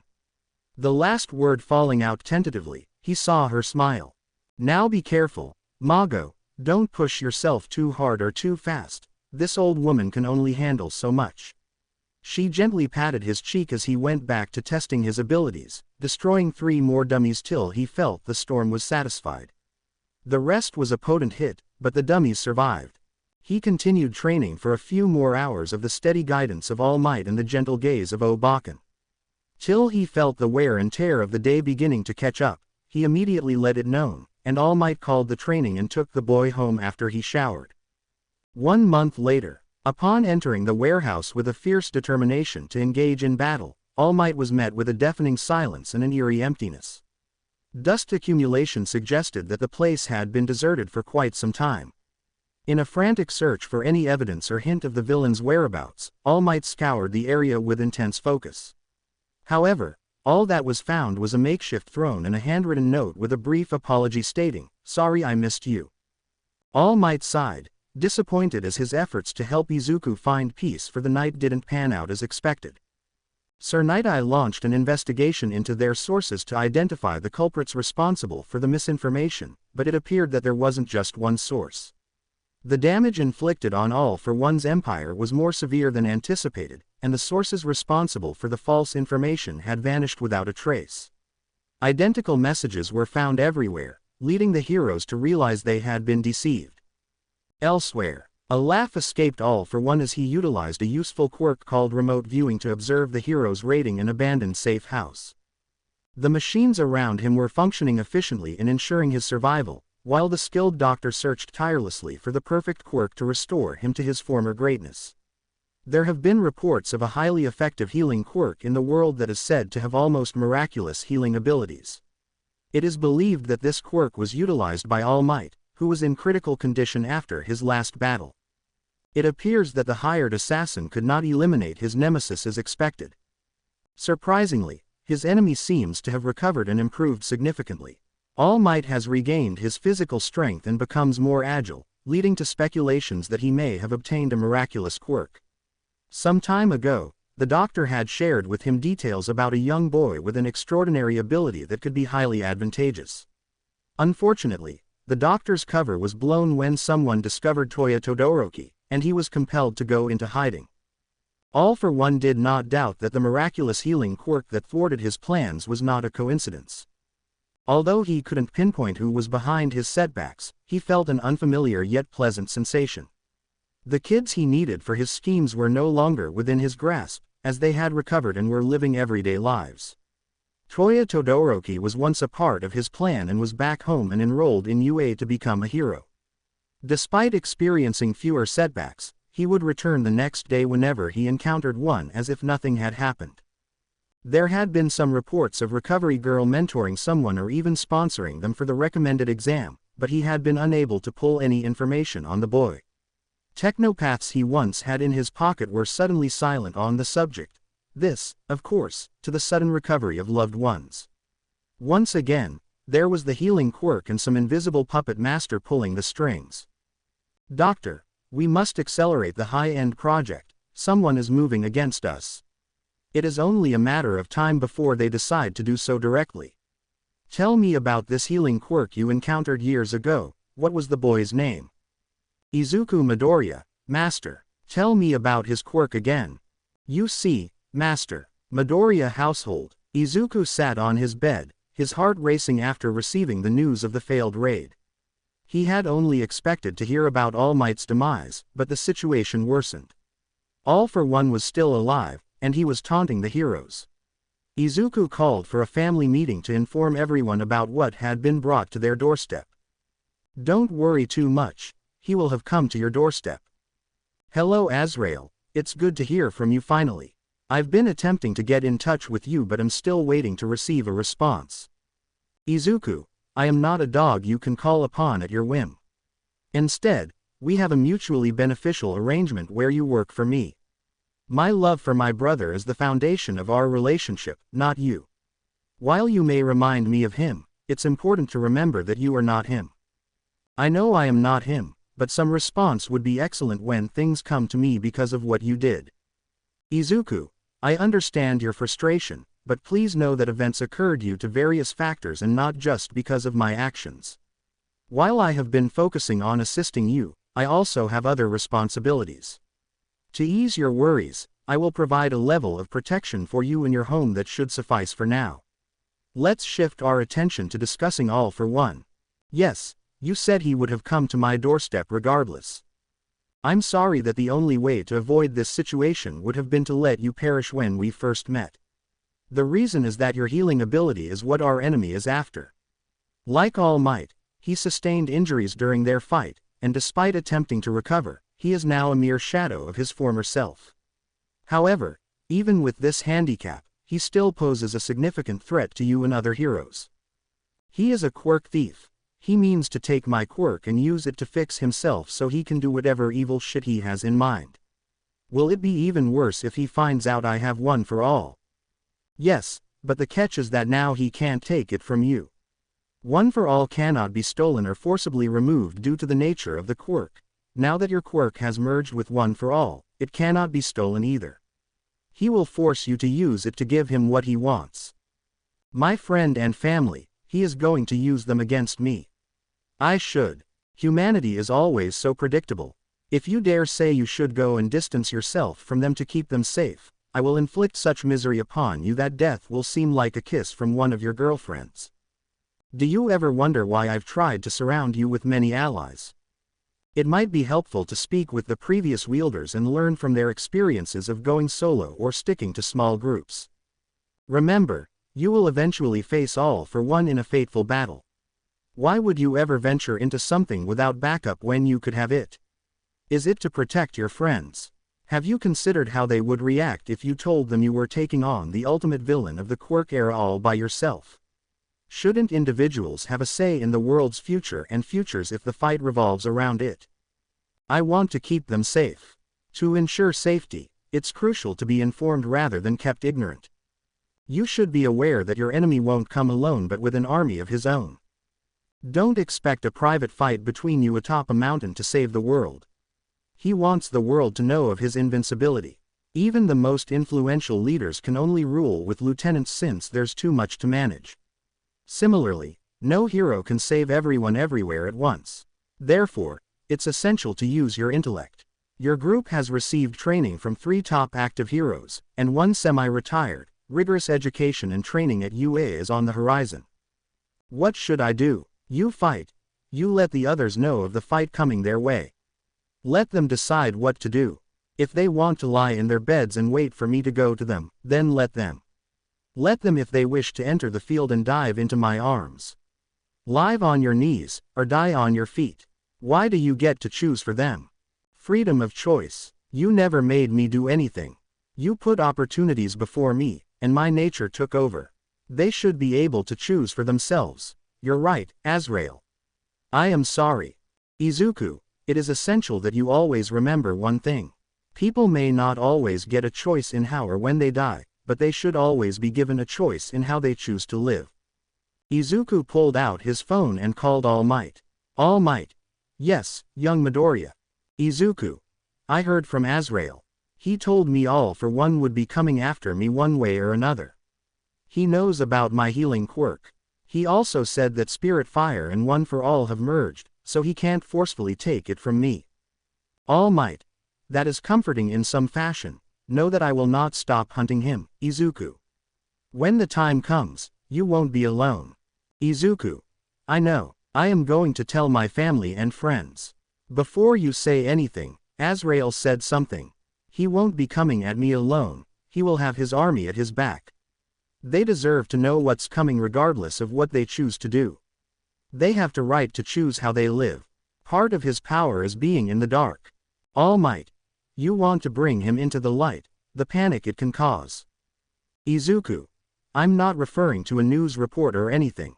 What I mean is that if individuals are aware of the presence of a monster under their bed, they can take precautions to prevent it from quickly grabbing their feet. All Might. You want to raise your army. Izuku. Not an army. I want them to know what's on the line when the fight breaks out. I know you and the others will try to stop him before he comes for me, but I want to be prepared if you fail. Sorry if that sounds harsh. All Might.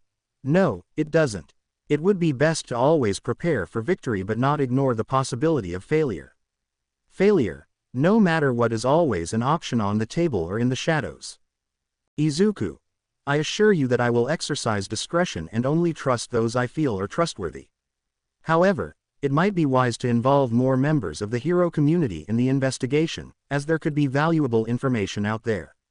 All for One is already aware of your pursuit, and perhaps someone else has witnessed or heard something that may seem insignificant but could be significant when considered as part of the bigger picture. All Might. You may be right. Let me talk to the others. The responsibility of One for All is yours, Izuku. As much as I wish to spare you and those around you from the horror or fear of All for One, I know that may not be possible. You may have to take up that burden, and those around you will feel that weight. Weight is better distributed across more than one point. You have my support. Izuku. Thank you, All Might. I will talk to you later. All Might. Be safe. Izuku hung up the phone before firing off a few more texts changing the meeting to Kami, Reiko, Toya, and Shoto. Stressing the importance of everything, he was pleasantly surprised when they all responded that they would be there shortly. It wasn't long before his father knocked on his door, telling him everyone was there.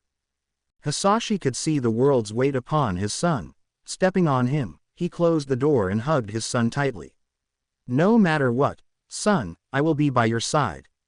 If the world turns on you, I will be by your side.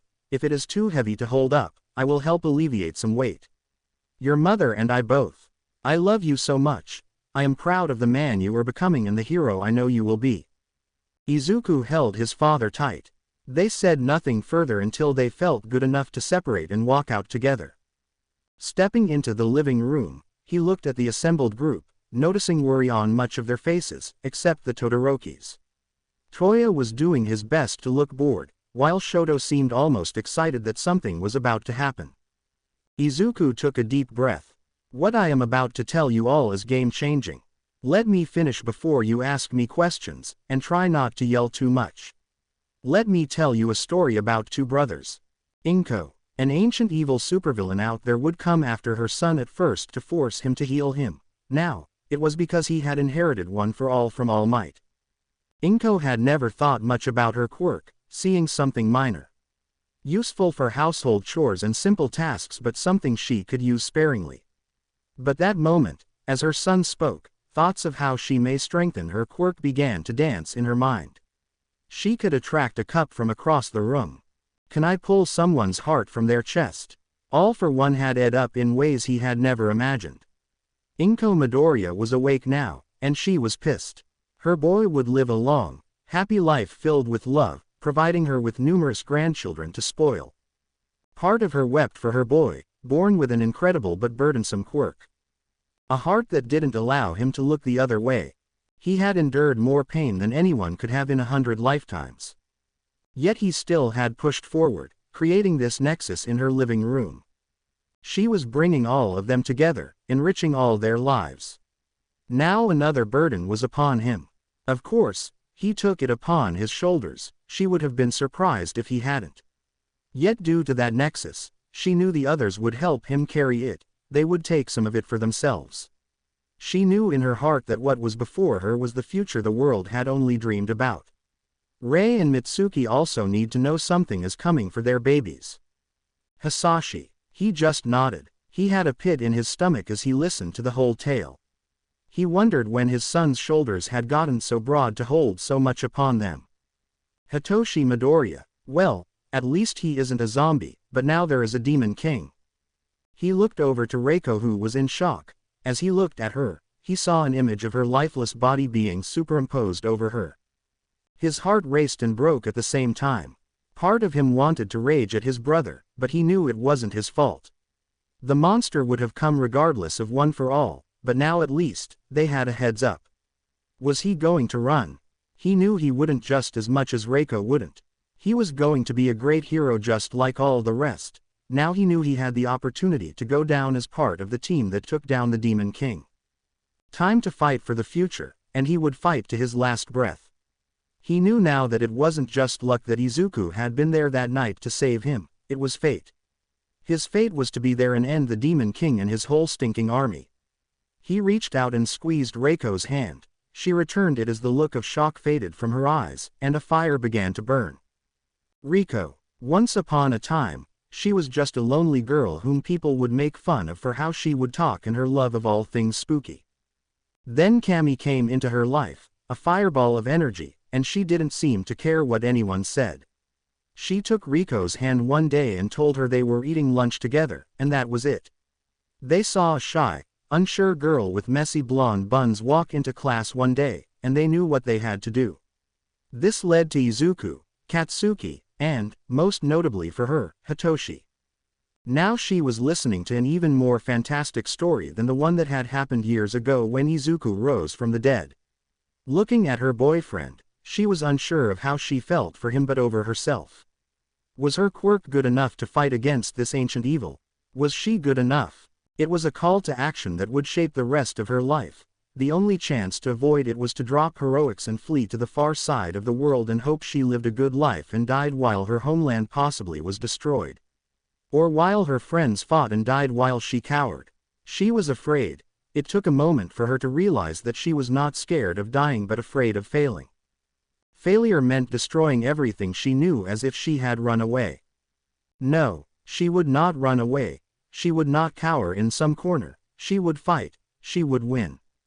Kami. All she wanted in life was to be surrounded by good friends and have a good boyfriend. Grow up, become a respectable hero, have a family, and enjoy all life's fruits and joys. She had friends and a pretty awesome boyfriend, and now this old, creepy, evil mother wanted to raise a ruckus.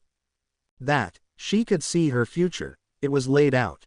As long as they worked together and stood together, she would get all she wanted, and no evil was about to take that from her. They would get stronger and kick his ing straight to hell. She would cut off his balls and shove them down his ing throat. No one comes into her life and takes away her friend's dreams. No one is going to destroy the world that holds so much promise, no one.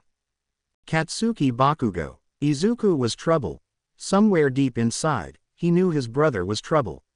But that trouble had saved his little sister at a tremendous cost to himself.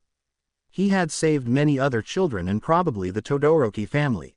As soon as that day, he almost lost Izuku only to have him brought back. Katsuki knew that shit would go down in the future.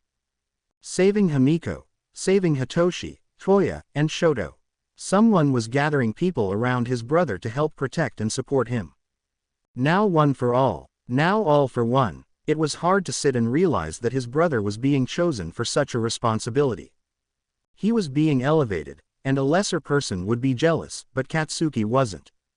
He knew that Izuku would need someone to lean on and help make the hard choices, that he would need someone to walk in and some shit up. Katsuki was confident that he could do that. They would go down in history as the mothers that saved everything or the ones that failed and let it burn. Katsuki was not about to let this shit burn. He would fight with and beside his brother, ensuring Izuku was challenged but always from a place of love. All for one maybe be the boogeyman, but he never ed with a Bakugo before. Wait until Mizuki gets older and learns about this. This, ancient evil, is never going to have a chance. Toya, if Izuku hadn't saved me, would I have been part of that army? Would my hate have consumed me that I would do such things to satiate my desire for revenge? Instead, I have my family back. I am enrolled in the hero course, have some great friends there, and a group of kids I want to see become great heroes. It is like I am a big brother to all of them. It should be my job to protect them. I should be the one chasing the monsters away. I can, but if not, I will ensure that they don't know what will hit them when the demons come. Miro, Najire, and Tamaki will help. I know they will. Izuku saved not only my life but my family's as well. I owe him. I will die by his side before I let the bastard come and take this away from me. Let him bring an army. Let's see if he can command an army of ash.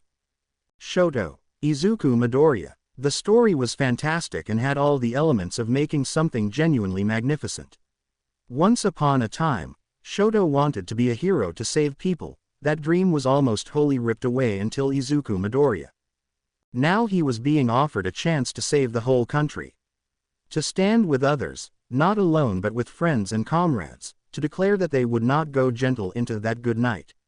It stirred his blood in a way that nothing had before. It awakened something deep inside of him, purpose. Shoto Todoroki had found and embraced his purpose.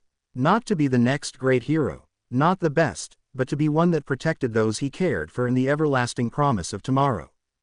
Himi, if she didn't love him, she would kill him. She knew big shit was going to come, but she figured it would be Israel's fault, but this was going to come for her Izu simply because of his quirk. This thing would take away her Izu, family, and friends. Not while Himiko drew breath. Her thoughts darkened. She would have to do things he may not like to keep him safe. She would have to do something he may never forgive her for. It hurt her heart, but she realized she could endure that as long as he was safe, as long as they were safe. War's not always clean, and she was damn sure that this all for one was not about to follow any rules of engagement. She loved Izuku enough to endure it. She would do what had to be done. Every general needs that person to cross the line they cannot. Some get dirty so others can remain clean. She would do what had to be done to create a place where they were safe, and the Izuku would be happy, even if there weren't a place for her there in the end. She would be the monster, do the evil things so he could stay clean. She would do what had to be done. Abara, it was clarity, the reason the Lord had guided her here and had brought her to Izuku's side, first in friendship, now in romance. The devil's agent was coming, and she was going to fight. She would support her Izuku and their friends. She was to help ensure they didn't sully themselves too much in pursuing victory, a voice of reason. Katsuki would challenge Izuku to make sure his brother was thinking clearly. Shoto would be the protector, Hitoshi the cynic, and Reiko a fierce, loyal warrior, Kami the passion. Toya, the protective older brother. Her gaze fell on Himiko, and she knew the path she was preparing to walk. Himiko prepared to walk in the darkness. Abara would not let her go too far alone. Izuku loved them both and would need them both. She knew he would not just stand by and let Himiko live in darkness, nor would she. The Lord had brought her here to stand against the rising darkness, and she was not about to let someone she cared about go into that darkness, regardless of the reasons. She would ensure that no matter how far Hime thought she was lost in the darkness, there would always be a light to guide her home. Nowhere. Azrael passed the unseen threshold in the strange visage of Nowhere, passing others as he made his way to the location of whom he sought. With his next step, he felt the shift in reality, the bend in space as he crossed over. Greetings, brother, I was interested in why you called out to me after so long. I have called you here to tell you that I am displeased with your actions and with your meddling. I am just cleaning up your mess, little brother. My mess. Why, of course, you think that you could just bring the light of quirks and leave. It was what was chosen for them. To be continued. I hope you enjoyed this story. Also remember to subscribe and like this video. See you in the next video.